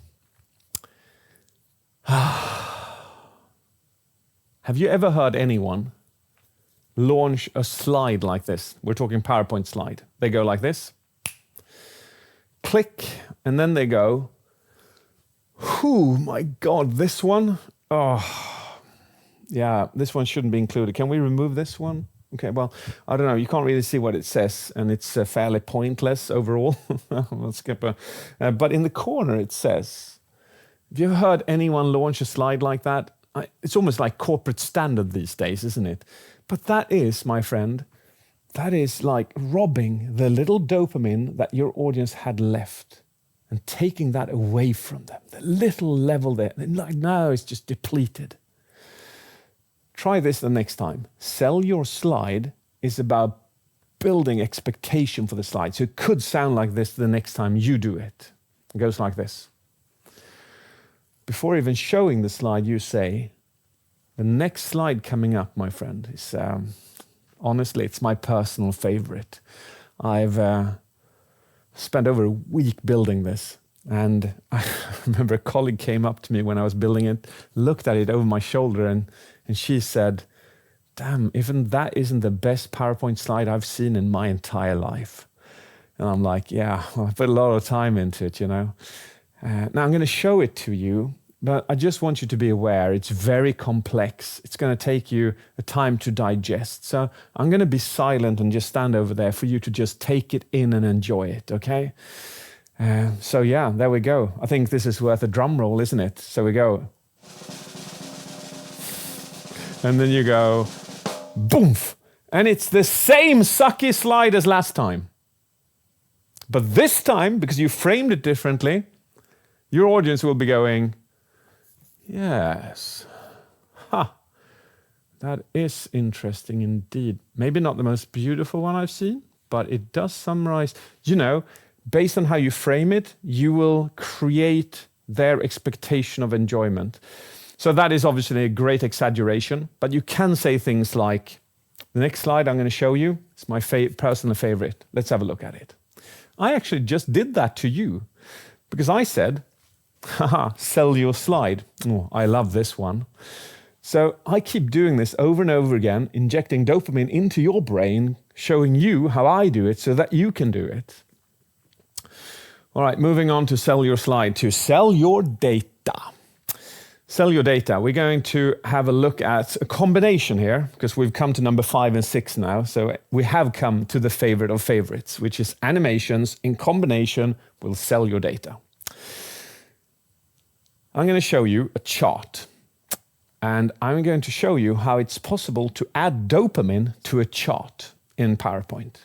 Some of you may go, but oh my God, I've been looking for that feature, David. Where can I find it? You can't find it. It's obviously not a feature in PowerPoint. It's something you do. And it goes like this. Here are 3 car models. We got a Lamborghini Aventador, Porsche 911 Turbo, and we have a Lucid Sapphire, an American electrical car. We've got 0 to 100. I want all of you to guess now which one is the fastest. Let's have a look at the Lamborghini Aventador. Italians, they do good stuff. Is it fast? Oh, it is fast. 2.9. Then we have the Porsche 911 Turbo. I want you to imagine that you're coming along the French Riviera, you've got the Mediterranean overlooking, and your partner says to you, I like your new car, is it fast? And you go, is it fast? Yeah. And you stop there on the road and you put it into launch control. You rev it high. The sun is just setting and you let that thing rip and it's whiplash fast. You would feel a difference even if it's small by measurement, but 2.8. Then the question comes, Lucid Sapphire, what on earth is that? Well, it's an electrical car. It weighs 2.6 tons. In no way or form should it be able to beat these masterful pieces of engineering. But the answer is, it easily does so. Now, if I look at your eyes, if I look at your body language at the moment, you are going like, I have you hooked on a subject which is absolutely not relevant to mine. I started talking about cars from absolutely nowhere. But you went, I think it's faster, it could be faster. Oh my God, it was faster. Oh, Mediterranean, yes, Porsche, yes, whatever. What's interesting with this is that you can take any data and add dopamine to it by simply doing 2 things. Animate it and sell it. There you go. By so, you can inject dopamine into your presentation wherever you want to. And to be harsh, which is also important in life, I'll put it like this. If you have bullet lists, if you have charts in PowerPoint today, which are not animated, you are simply wasting. You are pouring dopamine into a black, endless hole to never be retrieved again. Fair enough. We are going to leave that 5th, 6th tip I gave you. That means that we have now covered micro ways of creating dopamine. That means that we have one left, don't we? We have one left. And it's thing is this. I've saved the best for last. There's actually 7 micro ways. Micro dopamine ways. And what I'm about to give you took me 5 years to create. What I'm about to give you, no kidding, is the best thing I've ever created. And if it's the only thing that you learn from this 3-day training, it will transform your presentations. And it looks like this. The 7th micro dopamine injection tool looks like this. This is me using a flip chart. This is me dancing. This is me doing a raise of hand with my audience. We have a professor in Sweden who is a world-renowned presenter of statistics. He can fill, or he filled, he's passed away now, sadly, God rest his soul, but he could fill an arena of 20,000 people who paid money, who bought popcorn to watch a guy talk about statistics. This is him. He's got some phenomenal TED Talks. His name is Hans Rosling. When he presented, he didn't just have slides. He used toilet rolls to represent bar charts. He used paper dolls to represent statistics. He used Legos when speaking to Bill Gates to demonstrate. When I worked with him once, he had beer crates, 300 of them, building things on stage. The guy was a genius. Now, what he uses is this.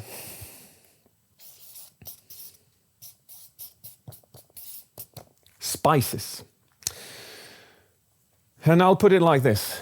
Do you remember a good meal that you've had in life? Like a spectacular meal? Maybe it was in Italy, Spain, America, Thailand, I don't know where it was. But I think all of you have a memory of an outstanding meal that you had. Could that be correct?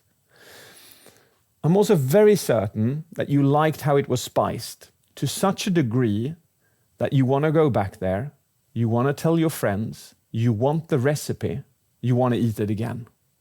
The same thing goes for presentations. If they are well spiced, like Hans Rosling's, like mine, people will want to see it again. They will want the recipe. They will want to replicate it, and they will tell their friends about it. I have fans who've watched some of my TEDx talks for like 10, 20 times. And that is not for any other reason that they're well spiced. So what I'm about to show you now is crazy cool. I spent 5 years assembling every spice I could find. There's nowhere on earth you can find a chart like this. So I'm going to show that to you now. It's 136 spices that you can add into any presentation that you have. And the way I want you to use this, before I show it to you, is the next time you build a presentation, you ask yourself, is this well spiced? If not, add a spice at least every minute, and you will transform your presentation. Actually, I was in Stockholm, of all places, and I was doing a keynote, and it went really well. And then the guy after me, there was a break, the guy after me came up to me in panic, and he looked at me and he said, David, that was horrible. That was absolutely horrible. I cannot follow that in any way. That was just too good compared to mine. That was horrible. I don't know if I should not like you or love you. And I'm like, when's your presentation? In 45 minutes it goes. And I go like, I have a quick hack for you. Let's go to a conference room. We found a conference room. I brought up the spice rack. We looked at the 136 spices and I said, we're going to pick 5 of these and just shove them into your presentation. He's like, what? And we picked 5 of them. We added a raise of hands. We added a story. We added an example. We added a customer interaction. And we added a metaphor.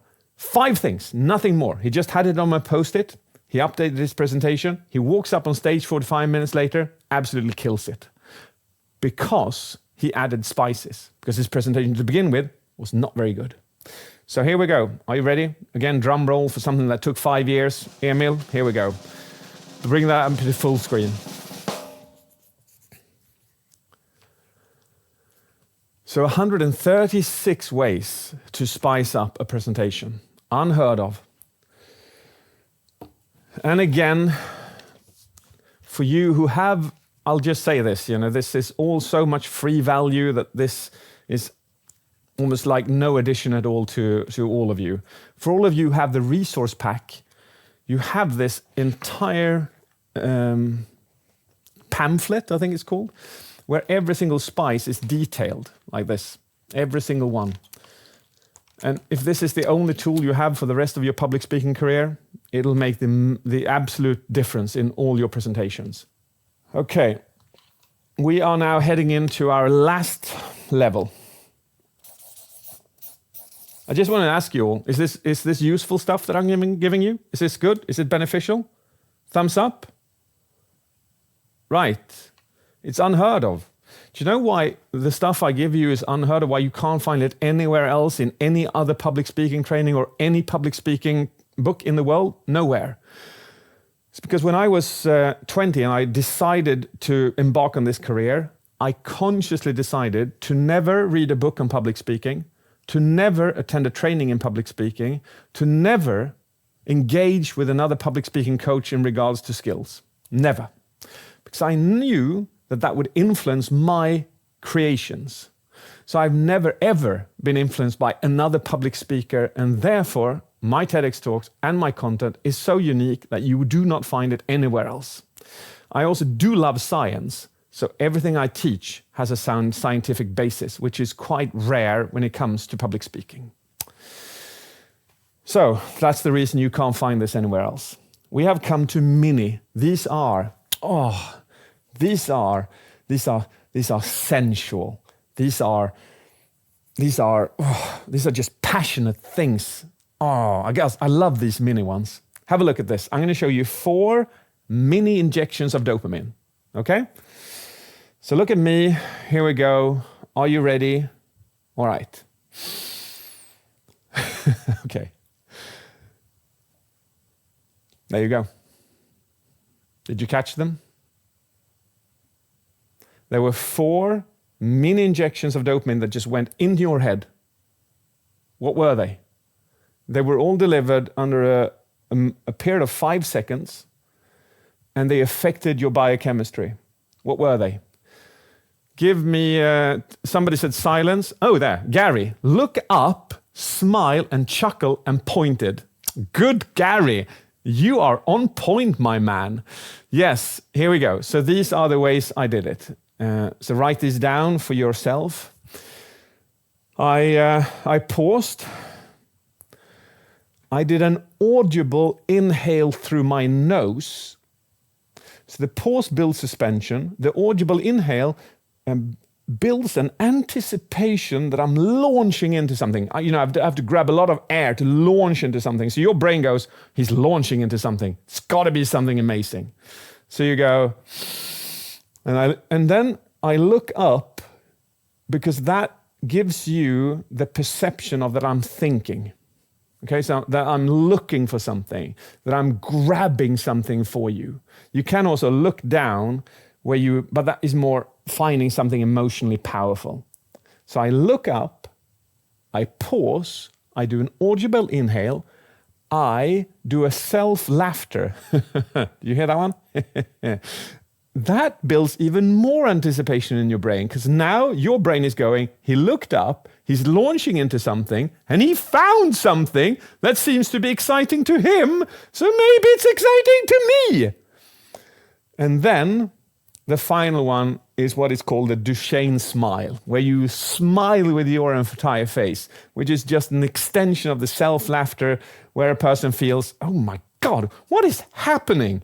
So it's not just 4, it's actually 6 mini techniques launched in 5 seconds that changes the biochemistry of your audience. How about that?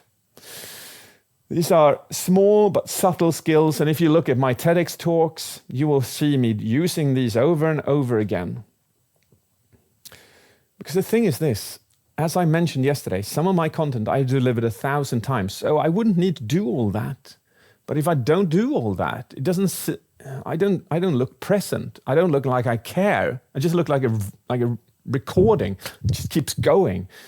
I don't like that. I care, truly.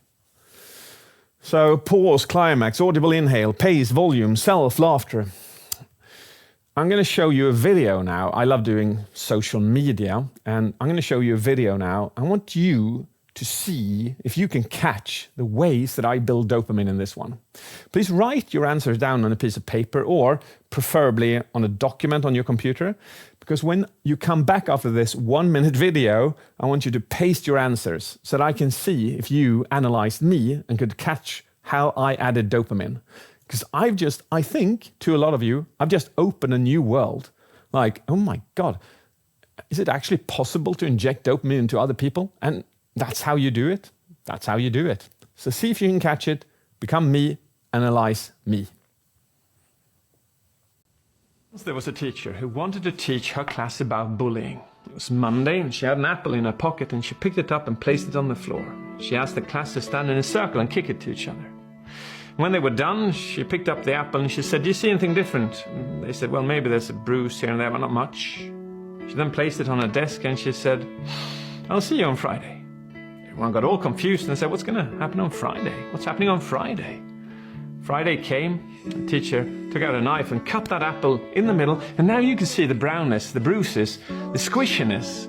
She looked the class dead in the eye and she said, "You see, bullying isn't just hurtful on the outside, it is the inside that is truly destroying a person. Respect each other." She then went on to leave the apple on her desk for the rest of the year to see it slowly rot, to remind the students to respect each other. There you go. So How did I do it? Because there's multiple ways I'm adding dopamine to this. Please write in the chat, give each other some inspiration when you see that you got this. I've got facial expressions, yes. Storytelling, yes. Gestures, I do the inhale. I ask questions, rhetorical questions. I pause, pace of voice. Yes, moving forwards is a great way. Look at this. If I stand like this, or if I go like this, I grab your attention. So yes, that's another one. Somebody mentioned music. Absolutely, the background music makes the entire difference in these videos. Story, hand gestures, rhetorical questions, facial expressions. These are brilliant. Jonas, that's a great list you got there, man. Facial, audible, inhale. These are brilliant. Can you see what you're doing? Can you see what you're doing? Do you know how few on this planet can do this? How few can analyze a video from a dopamine perspective, and by so also, this means that you know how to do this now. You just have to practice using it in your presentations, your public speaking, in your meetings. I also want to mention this, because I see no one saying or writing this, but color. Color. If you looked at the video, color creates dopamine. If you've never tried this, try this, because it's mad. If you have your mobile phone, you can go into settings and set it on grayscale. Try that. Try setting your phone on grayscale. Keep it on grayscale for 3 or 4 days. And then turn on color. I remember the first time I did this, I went like, oh my God. And I felt like I wanted to lick the display. You know, like, because my brain went, oh my God, there's so much candy, dopamine candy. I want that. So color, scientifically proven, creates dopamine. Why do you think apps, children games, and so on has so much color? It's a nice, neat way for them to create dopamine. All right, we now have come to this again. Boom. You have a challenge. This is a challenge. Please pick one of your presentations and add 5 spices. That's what we want you to do. This is for your sake, for your growth. You do this. Pick one of your presentations, pick 5 spices, add them, feel them, see them, test them if you wish, share them on School, which is the forum for this challenge. We have concluded this evening when it comes to dopamine. I've given you 12, 13 techniques. I hope they've been truly useful for you and that you've been empowered by them. I want to end this entire evening by telling you my favorite story. It is so filled with dopamine, it's crazy. And it goes like this. This story took place a long time ago in a small little village in the Middle East. In this small little village was a quaint little house. In this quaint little house lived 2 sisters. The one sister's name was Story, and the other sister's name was Truth. And they were the most beautiful women you can ever imagine. The most beautiful women you can ever imagine. However, they constantly argued, who is the most beautiful? Is it Story or is it Truth? Who is the most beautiful of us? And this particular day, it turned into a row, and they argued, and they decided, we cannot decide who is the most beautiful of us 2. Let's have a contest. Let's walk down the center street to see who grabs most attention. Who grabs most attention? And so the day grew, they went up to the arch, and then Truth stood there. And she said, can I go first, sister? Story said, please be my guest. Truth filled her chest, allowed confidence to flow through her veins, and she started walking down the center street to see if she would gain attention. She walked down, and the kids who played football, they ran away. The parents who were having a picnic, they packed it up and left. She came to the end of the road. And then she realized that she was getting no attention at all. So she asked herself, can I be more beautiful in any way? And then she realized, yes. So she unbuttoned her cloak and she let it go, and there she was entirely naked. To her, that was the most beautiful she could be. So she walked back. This time, everyone scattered. She came back to her sister's story and she said, I lost, you win. I am not the most beautiful. I grabbed no attention. And then Story said, let me try, sister. And Story started walking down the road. This time you could see the kids coming back playing football. You could see the parents eating their picnics. She came back to her sister And then truth said, that's it, you win. I lose. I admit it. But then story said, no, that's not entirely true. The thing is, though, that people aren't attracted to the truth. People are definitely not attracted to the naked truth. What people are attracted to are stories. But what people love more than anything is a true story. So story took a cloak, wrapped it around truth's shoulders. And this time truth walked down the center street with a cloak of story.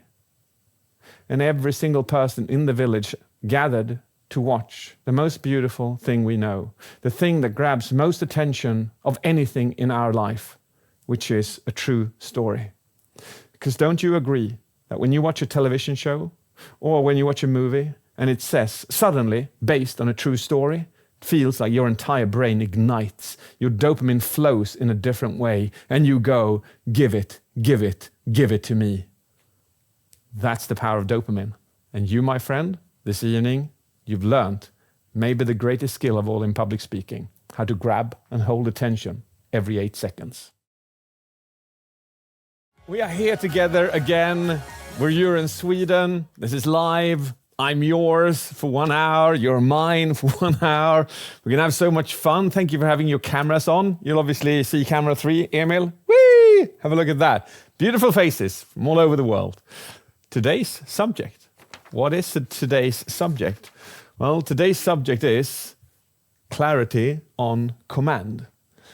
So to put these into context for you, we started off with confidence, then we went to attention, then went to clarity. So when I sat down and I asked myself, what are the 3 most important modules from my life as a public speaking coach and public speaker, I realized that these 3 were the ones. So imagine you have confidence on command. So you walk up on stage, people can see how you walk, the way you speak, just the way you pause, the way you look at them. You've got confidence, right? And then you've also learned how to inject dopamine on command. You got 13 techniques yesterday. That means that you now have the magic in your hand to grab and hold the attention of people, whatever, if it's 10 people or 10,000 people, it doesn't matter. It actually gets easier the bigger the crowd is. And now, thirdly, the thing is this, you can walk up with confidence, you can grab attention, but if you don't have high level of clarity, you're smoked anyway. So this is the last one. One of the most important things is to make your message clear.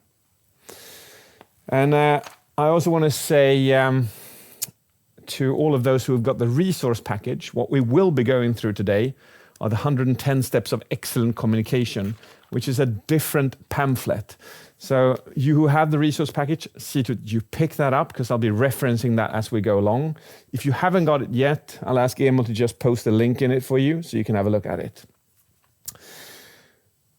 Now let's begin. Let's begin by, I want to show you a video. I found this video. I think this is just so powerful when it comes to understanding public speaking from a different point of view. So have a look at this. What I want to be sure to do is, whether you like it or not, get very comfortable, it may take a while, with public speaking, for example. I mean, that's an asset that will last you 50 or 60 years, and it's a liability if you don't like doing it and are uncomfortable doing it at all. Just love those words. One of them, I guess, most influential financial people in the world describes it as an asset which you invest in, which you can make use of for 50, 60 years to go ahead. But also at the same time, it's a liability if you don't. So always treat public speaking from that perspective. And the second thing I want to say about this is this. What happens if we switch those words around, my friend? Speaking in public. Public speaking is often misunderstood as being a thing where you stand on a stage and you speak to people. It is not. It has never been. It will never be. What it is speaking in public. That means that when you sit down with 4 of your friends, that is speaking in public. You can still use your dopamine tricks. You can still use your confidence moves. You can still use the clarity that I teach you today. You can still use storytelling. Same thing when you go to a job interview. Same thing when you buy something in a shop. Same thing when you pass another person. Public speaking is not standing on a stage. It is speaking in public. Why this is so fundamental for you to understand is this. A lot of people wait until they're on stage to practice these skills. That is the worst mistake you can do. The best thing you can do is practice these skills in your everyday life. Because if you practice these in your everyday life, by the coffee machine, with your kids, with your friends, with your spouse, with your colleagues, when you go up on stage, you're flawless. You don't practice this on stage. You never practice this on stage. The only thing you do before going up on stage and on stage is to set your mindset into a beautiful place, fill yourself with confidence, and then go up on stage. But don't practice these on stage. So today we are focusing on my third TEDx talk, which is by far the craziest thing I've ever done. I mentioned it in the beginning. I'll just take you back to that to give you an idea of what it was. So I've been doing this for 25 years, and about 10 years into my career, I started seeing people almost like mathematical patterns. When they moved, I saw, and my brain went beep, beep, beep, beep, beep. And the best way to explain this is, have you seen Sherlock Holmes? Have you seen his movies or TV shows? Nod away if you have. You have? Yeah. Right, so he's a British detective, and he goes around, and he's super observant. So he goes like, bum. Well, your shoelace is tied with a right hand, not a left hand. That means that you must have killed this person. He's like super observant on every single detail. And my mind works exactly like that. So if I look at you in this angle now, and I look at your faces, and I look at Tina Westberg, for instance, her head is slightly tilted to the right. Why is it? Why is John's head slightly tilted to the right? Why is Vicky's head slightly tilted to the right? Why? I asked myself this question about 10 years ago, and I realized that, well, Susanne, if your guinea pig dies, my automatic human response would be, oh, I'm sorry to hear that. So all of you who have a left or a right tilt at the moment, you are signaling non-verbally to me, you're going, oh. So you're showing empathy, and you don't even know that you're doing it. I look at you, and I connect more with you than the people who have a straight head. Now, I know exactly what to do to tilt your head to the left or the right, and that is by inducing oxytocin. So if I have an audience of 1,000 people, and I've got like 20% head tilters, and I want to increase that to 80%, I just increase oxytocin levels in my audience, and they will go boomf, boomf. When I do this in my audience, it's so remarkable, because when I start the talk, I say, in 42 minutes from now, 80% of you will have your head tilted to the left or the right. And they go like, no way, man, no way, man. But I know exactly how to get them there. So a second thing that, well, let's have a look at Vicky again then. She's nodding her head affirmatively. And so are about 20% of you. Are like, you're on the other side of the world, and you're nodding affirmatively into the camera. Like, you don't know that affects me, but you do it instinctively because you are a good listener. So having a look at Tina again, she's a head tilter and she's a head nodder. So she fulfills two skills. So imagine me now, this is then 10 years into my career.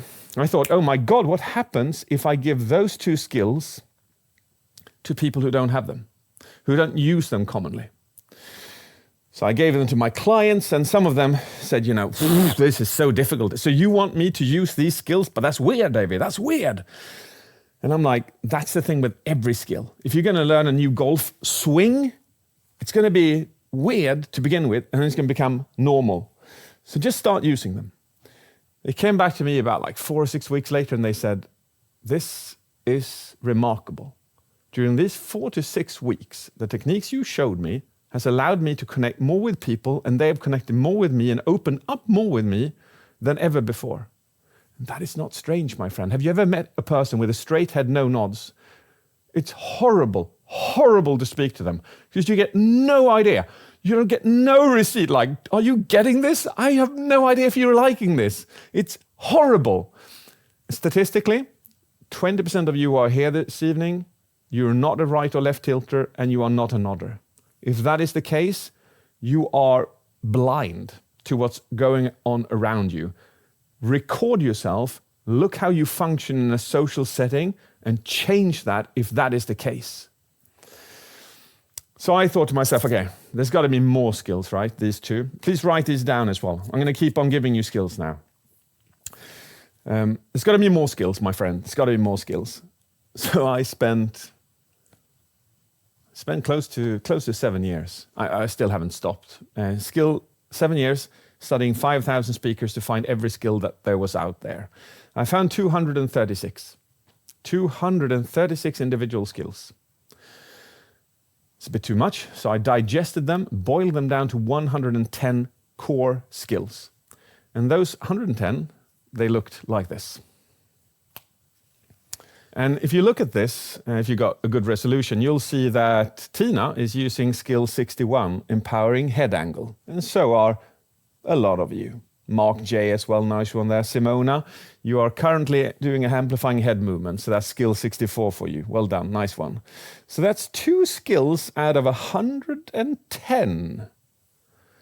What is interesting with these skills is, if you have 55 of them, 60, you are the best in your company, in your organization. There's no doubt about it. If you have 55 or 60, you will be able to go into any meeting room, any presentation, and you will dominate. There's no question about it. If you want to become a really good speaker, like phenomenal speaker, you're looking at having at least 75 to 80 of these skills. If you want to become a world-class speaker, you've got to be touching between 90 to 100. If you're at 90 to 100, you're so good that they cannot ignore you. But here we go. Give me a number. How many do you think that the average person uses? You know, they're employed as being presenters. How many? 3, 11, 20. And I know I asked you this before. I just wanted to check. But again, Amir Hossein, the thing is this, when you're dead, you have 7 skills. So God knows who's guessing down like 3, 4, 5, 7. If you go to meetings where people are literally dead when they speak, please leave. It's not worth your life. The actual number is 24. So 24 is the average number. Listen to what I'm saying. That means that this person is usually using only 1/4 of their ability to be clear in their message to their audience. 1/4 of their ability. And people come to me and they say, David, I've been doing this pitch now for my employees over and over again. They don't listen. They don't understand. That is not the problem. You are not clear enough. You are not skilled enough. Go back, learn these skills, become good at them. Because the beautiful thing is this. All of you listening to this evening, you can be a 75 pointer. That would mean that the world is yours. I'm going to give you one more skill here now. And we're going to have a look at number 62, which is an unfunctional head angle, which is very bad. And looking at the cameras that I have in front of me at the moment, there's about 20 unfunctional head angles. 20 of you. You. What is that? What does that mean? Well, to give you an idea, it goes like this. The story of when I found skill 62 happened here in Sweden. I was in a group of 10 people. I was training them. And this was like 10, 15 years ago. This one girl in the group, she was doing something, and I could not for the life of me figure out what it was. And it was so irritating. So I said, can we have a quick lunch, get back, the rest will stay, we will go back, and you will carry on delivering your presentation to me. I need to see what you're doing, because it's driving me nuts. And she's like a bit confused, and she goes like, okay, yeah, fair enough, we'll go back, you and I, we'll have a look. And she goes over, delivers a presentation over and over again. I can't see it, I record it. I'm looking at the recording, I can't see it, I go slow motion. And I see it. And I remember I got goosebumps over my entire body. I'm like, no way can be that easy. So I asked her to do one small adjustment, and she did. And it just blew me away. And I said, hey, when we bring out in the other 9, can you please deliver your presentation to them and see if their reaction is similar to mine? She goes like, yeah, absolutely. The other 9 sit down, she delivers her presentation, it's 3 minutes long. They were gobsmacked. They were like, what's going on? And one even said, is this your twin sister? I love that comment because what had changed was this. Listen to what 62 is. Listen to what 20 of you have. It's an unfunctional head angle where your nose is slightly angled upwards. So what is your impression of me when I stand like this? Is it different from when I stand like this? And the answer is absolutely yes. So what she had been doing for her entire life, or for as long as she could remember when she looked at photos, was that this was her posture. She wrote 2 handwritten letters to me, 1 year and the year after. In them, she detailed how this has changed her life. And it was stuff like, I'm suddenly being included, suddenly being seen for who I am. I'm not arrogant, I'm kind. I've got this promotion, I've got a boyfriend, it's working out. I'm not being misunderstood on a continuous basis. So please write this one down as well. Have a look at recordings of yourself on stage. If you have a dysfunctional head angle, either this one or this one, both are equally bad if they are your base level. Why I'm saying 20 of you have it is because you've got your cameras coming up from below. So a bunch of you have got this nose hair angle kind of examination thing going on. It's like, why would I be interested in seeing this part of your face? I would love to see this part of your face. So those 20 who have a camera set up like that, if you do a lot of Zoom and Teams meeting, just raise up your camera so that it's eye height with the person that you're speaking to. Finally, I want to show you what this looks like. No, I want to test you to see if you have the eye I have. Of course, you probably don't because you haven't spent as much time on this. But I still want to see how observant you are on these skills. So have a look at this video. It's a test. See how well you do.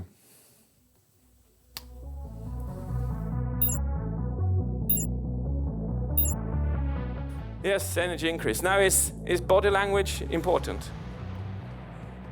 No. Body language is imperative. To kick some over. Yes, energy increase. Now, is body language important? No. Body language is imperative. It is absolutely. Did you catch them? Yeah. So there's about 15, 16 skills used in a period of 15, 16 seconds, literally 1 skill a second. This is you. This is not just me. This is me on stage. This is you. Every single time you move in a presentation, it's a skill, or it's not a skill. Either it's adding or it's removing clarity from your message. And it's not just on stage, it's everywhere, anywhere in your life. So please, again, look at your own recording, see which skills do you use. Do you use anchoring? Do you use move forward? Do you use functional gestures? How's your head angle? When you look at a person from this perspective, you can see so many things that has this potential growth in a person. And wow, as I said, one single skill changed that woman's life. And it's definitely the same for every single person out there. And I'm going to give you now, how about I give you 1, 2, 3, 4, 5, 6, 7. I'm going to give you 7 core skills this evening. 7 core skills, okay? These are, a lot of them are defined as mother skills. That means that one skill impacts many others. So if you learn these 7 skills I'm going to give you, that also means that you will become better at about 20, 25 skills. So I'll give you 7. They will impact up to another 20 skills. How about that? 7 skills, up to 20 others. Are you good for that? Are you happy with that? Cool. So we're going to start off over here in the yellow area. These are voice skills. So we're going to start with, I'm going to give you pace. So we're going to have a look at this one, I think. Yeah, let's have a look at that. Base pace, fast pace, slow pace. I'm going to give you an example, 2 examples. Listen very carefully to these. the first one's going to be very quick. The second one is going to be slower. I want you to think, which one do you like the best? Here we go. Imagine a presenter who comes in and speaks in this fairly quick manner. He's going to say, we're going to go through the reptilian brain, limbic brain, the cortex, and how that affects the different psychological structures of beginning with an attention grab and then objectives. And then we're going to move into the practical information. We're going to move over then to the dopamine injection and oxytocin direction, because if you give that to the people when you start your presentation, you'll have such an amazing effect. It'll be absolutely incredible. Now compare that to this. Ladies and gentlemen, it's lovely to have you here this evening. What I am about to tell you is absolutely and utterly pointless. And every single word I say is a waste of your time and your life. Now, looking at your faces, which one do you prefer? I see in the first one, I see people immediately go like, oh my God, what's happening? This is, I can't care, man. And the second one, you're like, give me more. I want more of that slow stuff. This is, oh yeah, it's pointless. It's a waste of my life, but I want more of it. Now, how is that even possible? How can your brain react like that? I want to hear about the bad stuff. I know, Hilmi, right? So why I'm saying this is this. I want you to start seeing yourself not just as a public speaker, but a conductor. A conductor conducts an orchestra.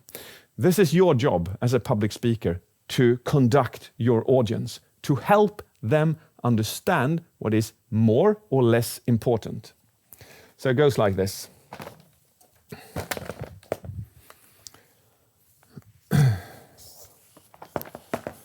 Can you see this? Is this clear? You see a line there? Good? Perfect, okay. David. Perfect. Okay. So all people have a base pace. See, you write that down. Base pace is a skill. It's the pace you speak in normally, like it's your generic pace when you speak. And then when you want to say something that is more important, you go into what is called slow pace. So you go down in a slower pace to make it clear that this is more important. This person also has a dynamic range of increasing pace to go through something that they just want to signal that this isn't as important as the other thing that I said. Now, the problem a lot of people have in this when we coach is that their base pace is either too slow or too fast. Because if it's too fast, it means that everything that they say is pointless to the people listening. But if it's too slow, you would imagine that everything you say may be perceived as being more important, but that's not the case. It's horrible to listen to somebody with a constant pace, isn't it? It's like, even if it's slow, after a while, you will definitely lose attention. So when we look at people and their presentations, this is a phenomenally powerful skill to learn, to adjust your base pace so that it's perfectly in the middle, to practice slow pace to such an extent that it truly means that this is more important, and then to go up in pace equally. This is what is called a dynamic range. And the bigger that dynamic range is, the better it is. So there you go. Now I've given you 3 core skills in voice: base pace, fast pace, slow pace. The best way to do this for yourself is not to look at your video.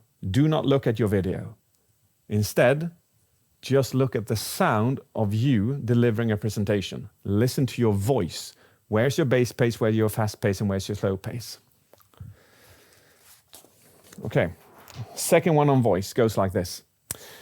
Why, and I want you to write this in the chat. Why do I increase volume? What do I do, as a conductor, what do I get from you then? What do I get? Give it in the chat. When I increase, attention, attention, attention, attention. Yes.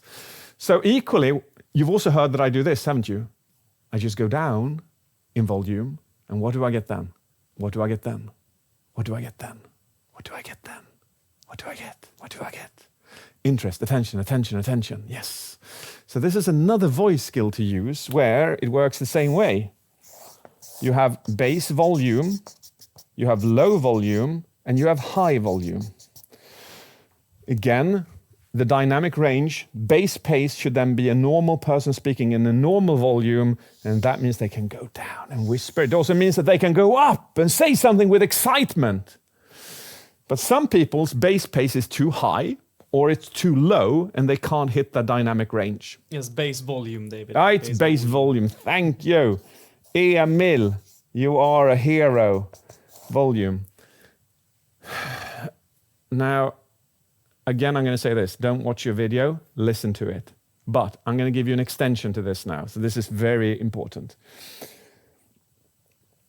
I'm going to give you a story of where this fails, because it usually fails.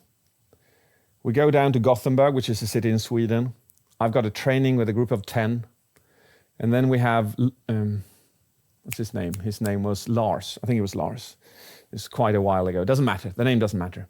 Anyhow, Lars was the CFO of the company. And he goes up, stands in front of the group, and he speaks like this. Listen to this one. He goes up and he goes, "Hello, my name is Lars, and I'm here to deliver the quarterly results of quarter 1 and quarter 2.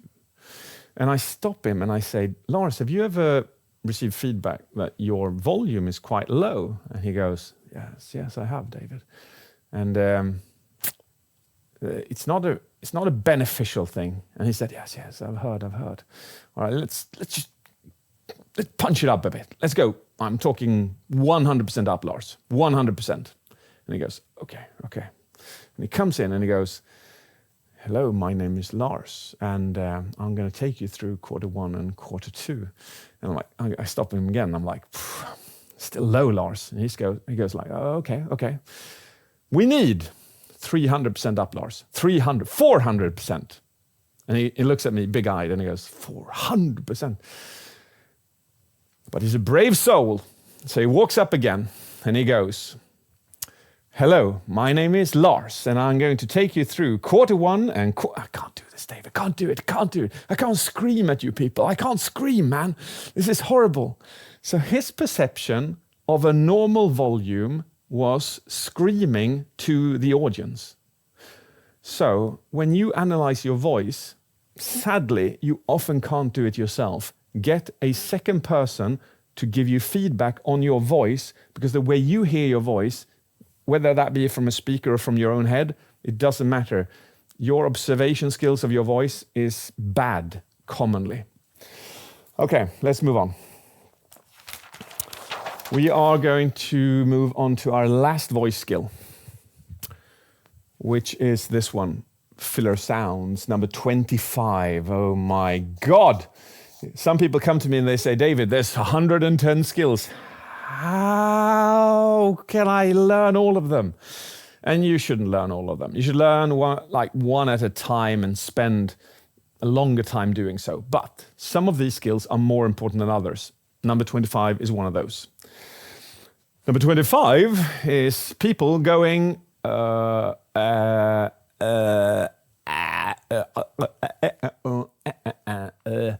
in between words and sentences. Why is this not good?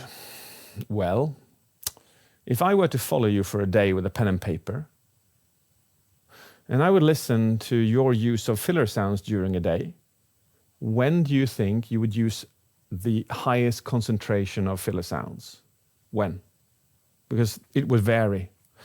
You would use your highest concentration of filler sounds when you are afraid, when you're nervous, when you are thinking, when you are lying, when you're anxious. That's not good, my friend, because look at this hand. There are 5 reasons for you using filler sounds if I were to follow you a day. But the problem here is that the person you're talking to have no idea why you're using them, so they don't know, are you lying to me? Or are you thinking? Or have you lost your train of thought? Or are you afraid of me? Or are you nervous because you're in my context? Having a filler sound is the biggest giveaway in communication. If you listen to the amount of filler sounds a person has, it's like playing poker with somebody, and they're literally having their cards turn around so you can see what they have. That is how powerful filler sounds are from an analytical perspective. And The second and the most beautiful part of this conclusion is this. When, during that day, would you use the least amount of filler sounds? When? You would use the least amount when you are confident, when you know exactly what to say, when you are present, when you're well prepared, when you're assertive. Listen to those. Now this is the kicker. Woo! What would happen if you were to remove all your filler sounds? What would happen? It would mean that anything and everything you say in any situation would be perceived as what? Assertive and confident. Oh my God. It's the best hack in the book. So many of you in here, you've lost businesses, you've lost deals, you've lost job interviews because you had filler sounds. Absolutely certain of it. Because people viewed you as being afraid, nervous, possibly lying, thinking, and sometimes good things, but not always. We are so affected by these filler sounds. They're a dead giveaway. Just listen to like politicians and famous people when they do interviews. When somebody's caught them doing something, there's going to be, I've got no idea how to get out of this. So we're going to remove filler sounds. I'm going to give you the technique how to do it. Before I give you the technique, I'm going to give you a demonstration. And it goes like this. I'm going to say a rhetorical proverb from Greece. This is an old one. And I'm going to not use any pauses. Then I'm going to add pauses and I'm going to add filler sounds. Which of these three versions of this one do you like the best? Here we go. Did you know that every single decision you've ever taken in your entire life and you will take for the rest of your life is based on one thing and one thing only, and that is an emotion? If you give that emotion to the people listening, they will take the decisions you want them to take. My coach comes in, slaps me over the head and says, hey, emphasis is good, pace is a little bit too fast, volume is good, but David JP Phillips, your pauses, they suck. And I'm like, fair enough, let me add pauses. And it would sound like this. Did you know that every single decision you've ever taken in your entire life and you will take for the rest of your life is based on one thing and one thing only? And that is an emotion. Now, if you give that emotion to the people listening to you, they will take the decisions you want them to take. Is there a difference? Is there a difference? Is the difference huge? The first one, I saw, you lost interest. But the second one, I had you nailed. I had you hooked. The sad part of this is this. So many people are afraid of the pause. Or they have a habit of using the filler sound, which then would sound like this. Did you know that every single decision you've ever taken in your entire life and you will take for the rest of your life is based on one thing and one thing only? And that is an emotion.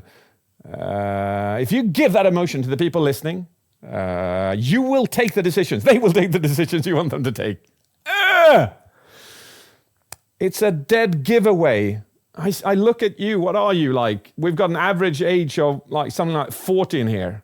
Damn it, all of you have like 20, 30 years of productive years out there. Don't spend them being misunderstood based on one single skill. Stop it now.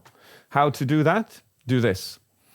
Every time you feel like you want to sound like a sheep, every time you feel that sensation of going bah, you instead inhale.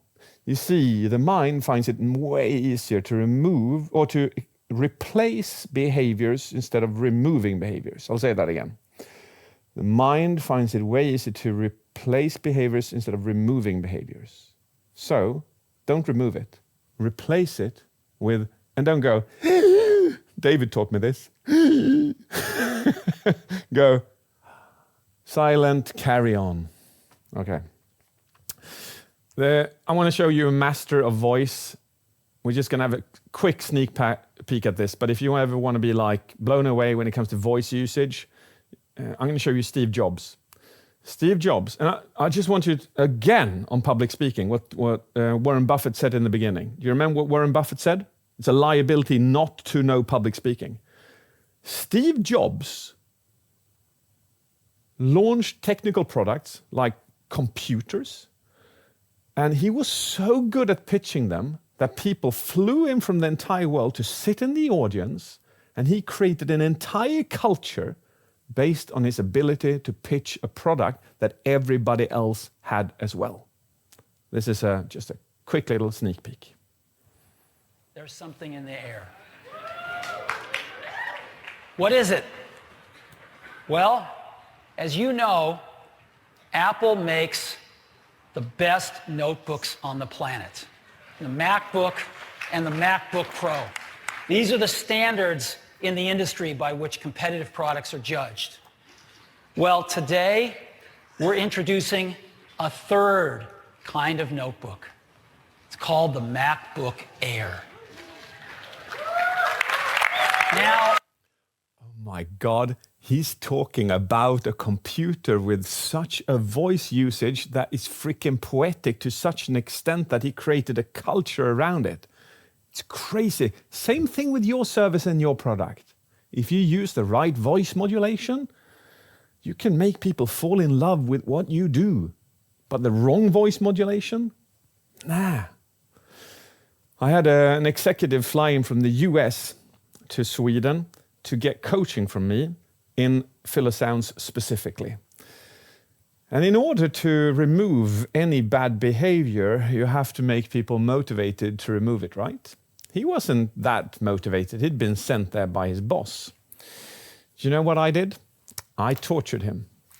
The way I did it was this. I asked my assistant to edit out every filler sound of a 1-hour video that he had recorded of himself on stage.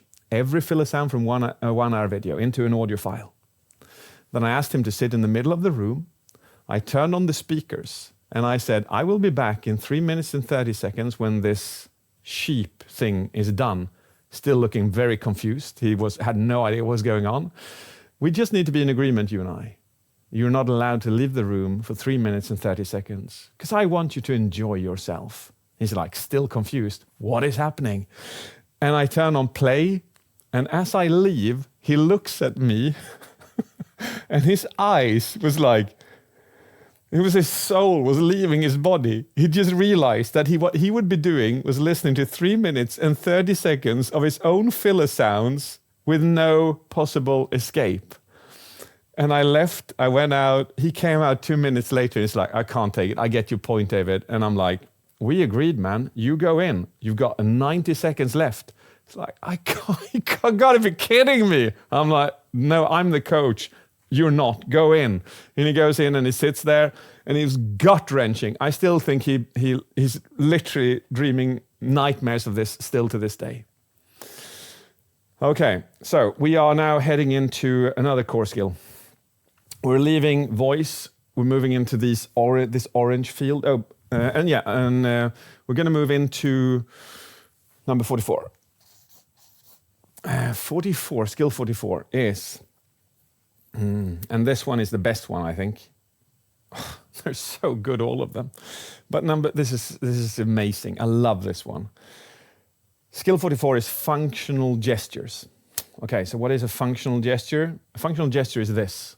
When I say, we're going to go through 5 things, but instead we're going to go through 5 things.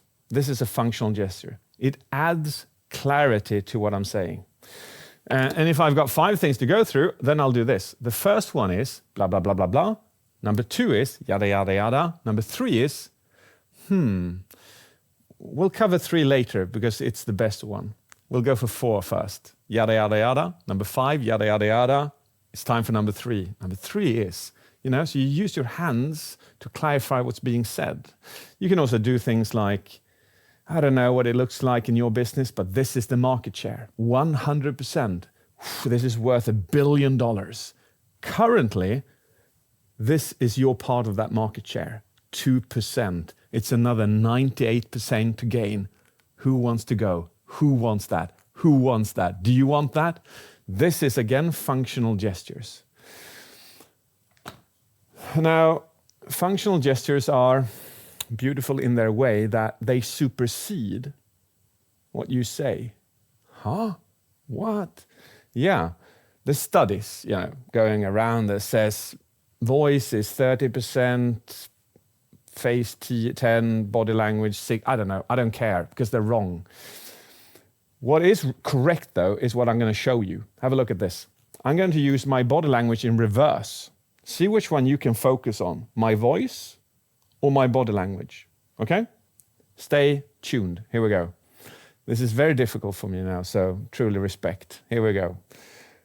You are amazing, and you should learn public speaking, because if you learn public speaking, people will truly enjoy what you do. They will listen to your arguments, they will look at your PowerPoints, and oh my God, every time you come for a meeting, they'll jump off joy. The beautiful thing with this is that you are special, and you should definitely learn this, my friend, especially you. Sorry for the last one there, but again, your brain is like, what on earth was going on there, David? Because your impression was negative, but every single word I said, my facial expression, the words, the way I said them, they were positive. So I want to ask you this. What do you do with your hands when you're up on stage? What do you do? Because they supersede what you say. So if you are not aware of the gestures you do, and if you don't do them correctly, they will be judged before what you say. And I hope to God, for your own sake, that you are not a tumble dryer. If you haven't met a tumble dryer, you've missed out. Tumble dryers are people who have this continuous movement in everything that they... Have you met these? Have you met a person? This is horrid. This is the ultimate way to not be clear in your message. And for those who haven't seen a guy like this, I went on YouTube one day, one Sunday, and I just stumbled over this guy, and I can't stop watching him. Not because I get what he says, but because what he does. This is a tumble dryer. Here we go. I hope you're not one of them. SQL Server Quickie. I hope you have enjoyed the last quickie where I have talked about thread pool starvation in SQL Server. This SQL Server Quickie was recorded in a completely new high-quality format, and this format is now the foundation of all subsequent SQL Server Quickies based on your positive feedback. In this... Oh yeah. 23 minutes in a public bathroom doing the tumble dryer. It's horrific. You have no idea what he says. Like, can you please repeat what he said? No, you can't, because your functional gestures supersede what you say. So please look at a recording of yourself on stage. Look what you do with your hands. If they're doing the opposite or nothing, or they're not increasing clarity, you're losing out. And I also want to add this. I've been saying this over and again, so I really hope that most of you have got this one now. But in the resource pack, I want you to open up and have a look at 45, 46, 47, 48, 49, and 50. So literally from 45 to 50 are the specific techniques of how to use gestures in the most ultimate way.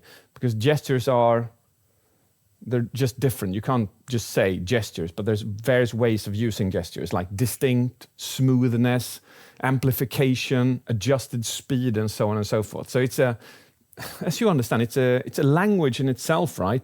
Using gestures. You can't just take them for granted.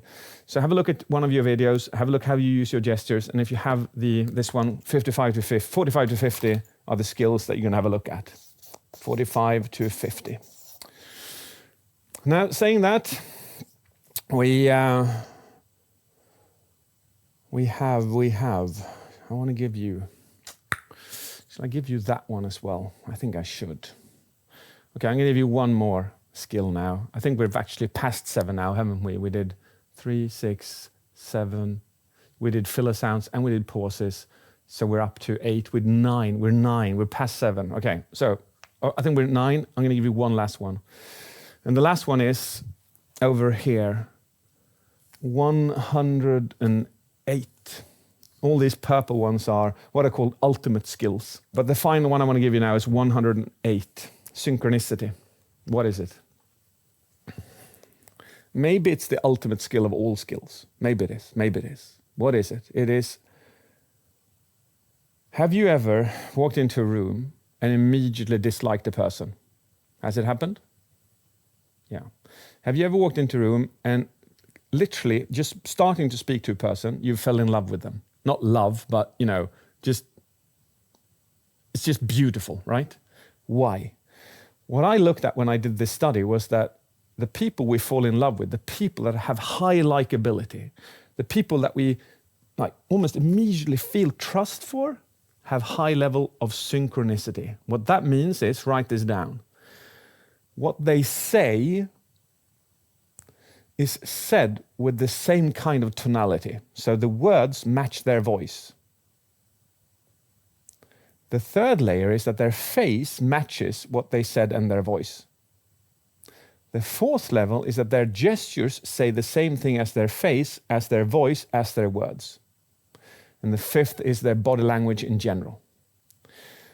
So the next time you meet a person like this, you will notice that all of these 5 layers are in synchronicity. So the opposite is if, imagine that you're in bed and your partner says, "Oh, I love you." And back to them you say, "Yeah, I love you too." And you see how that evening goes for you. Because the lack of synchronicity in that is so freaking bad. So what to strive for in life is to achieve synchronicity in all of these 5 fields. Because then, wherever you go, people will want to be around you, they'll enjoy being with you, they will trust you. It's the most powerful skill of all skills. But as you probably know now, that you can't just practice this one. What you do is you practice facial expressions, you practice voice, you practice words, you practice body language, you practice gestures. And when all of these match. And also I want to say this, if you often get misunderstood, or if people don't seem to be, they don't desire to be in your presence, it could be because you're out of synchronicity. Not because you want to, but because you're there. For instance, facial expressions. Literally, it's 1 out of 20 people who have a full dynamic facial expression. And listen to this, it's getting worse. Why do you think kids, 1 year to 4 years at the moment, are getting worse facial expressions? Why? A study showed that kids 1 to 4 at the moment have worse facial expressions than 10 years earlier. Why? Because parents spend so much time on screens that they don't practice facial expressions with their kids. So they've got nowhere to get that from. So communication is not going in the right direction, to say the least. Now, I'd say this, you have 2 options. Either you do this by yourself, like you go to YouTube, you read books, you practice, you look at your videos, look at your audio, listen to it, or you let me help you. Let me help you. I've been doing this my entire life. Your journey will go from this long to this long. You will learn the same amount in this short period of time as you would yourself. By now, you've got a starter pack of practical tools and knowledge in terms of hacking your mindset, creating dopamine in your audience, spicing your presentations, and optimizing your voice and body language. Hopefully, your mind has been opened up to the beautiful world of public speaking. But now I want to give you a challenge, because let's be real. You've watched this entire video, because you're here, of course. You've taken notes, you've been inspired, but a lasting change really only happens when you practice regularly and challenge yourself. Which is why we've created a 30-day challenge inside the Speaking Blueprint. It's a school forum community with all of my courses on storytelling, 110 steps, the Spice Rack, the Turbo program, High on Life, and the Communication Code, which is an extensive 3-level video course with over 150 instructional videos and exercises. But the 30-day challenge is your fast track to confident speaking. With micro exercises every day, you'll build lasting confidence 1 day at a time. It's only when you challenge yourself that you unlock the greatest opportunities to grow as a person and, in this case, as a communicator. And if you've watched this far, we can both agree this is for you. So do get signed up. It's not one of those programs that cost you thousands of dollars. It's a tiny entrance fee, and you're going to become part of a supportive community where you challenge yourself, you learn from others, and you'll share your wins. And I promise you this, If you commit to these 30 days with us, you are going to learn more and grow more than you thought was possible. How do I know? Because I've seen it time and time and time again with my own eyes. So I hope you found this video valuable. If you've got any questions at all, leave them in the comments below. And if you are ready for the challenge, do click on the link below, get signed up, and I'll see you on day 1. Cheers!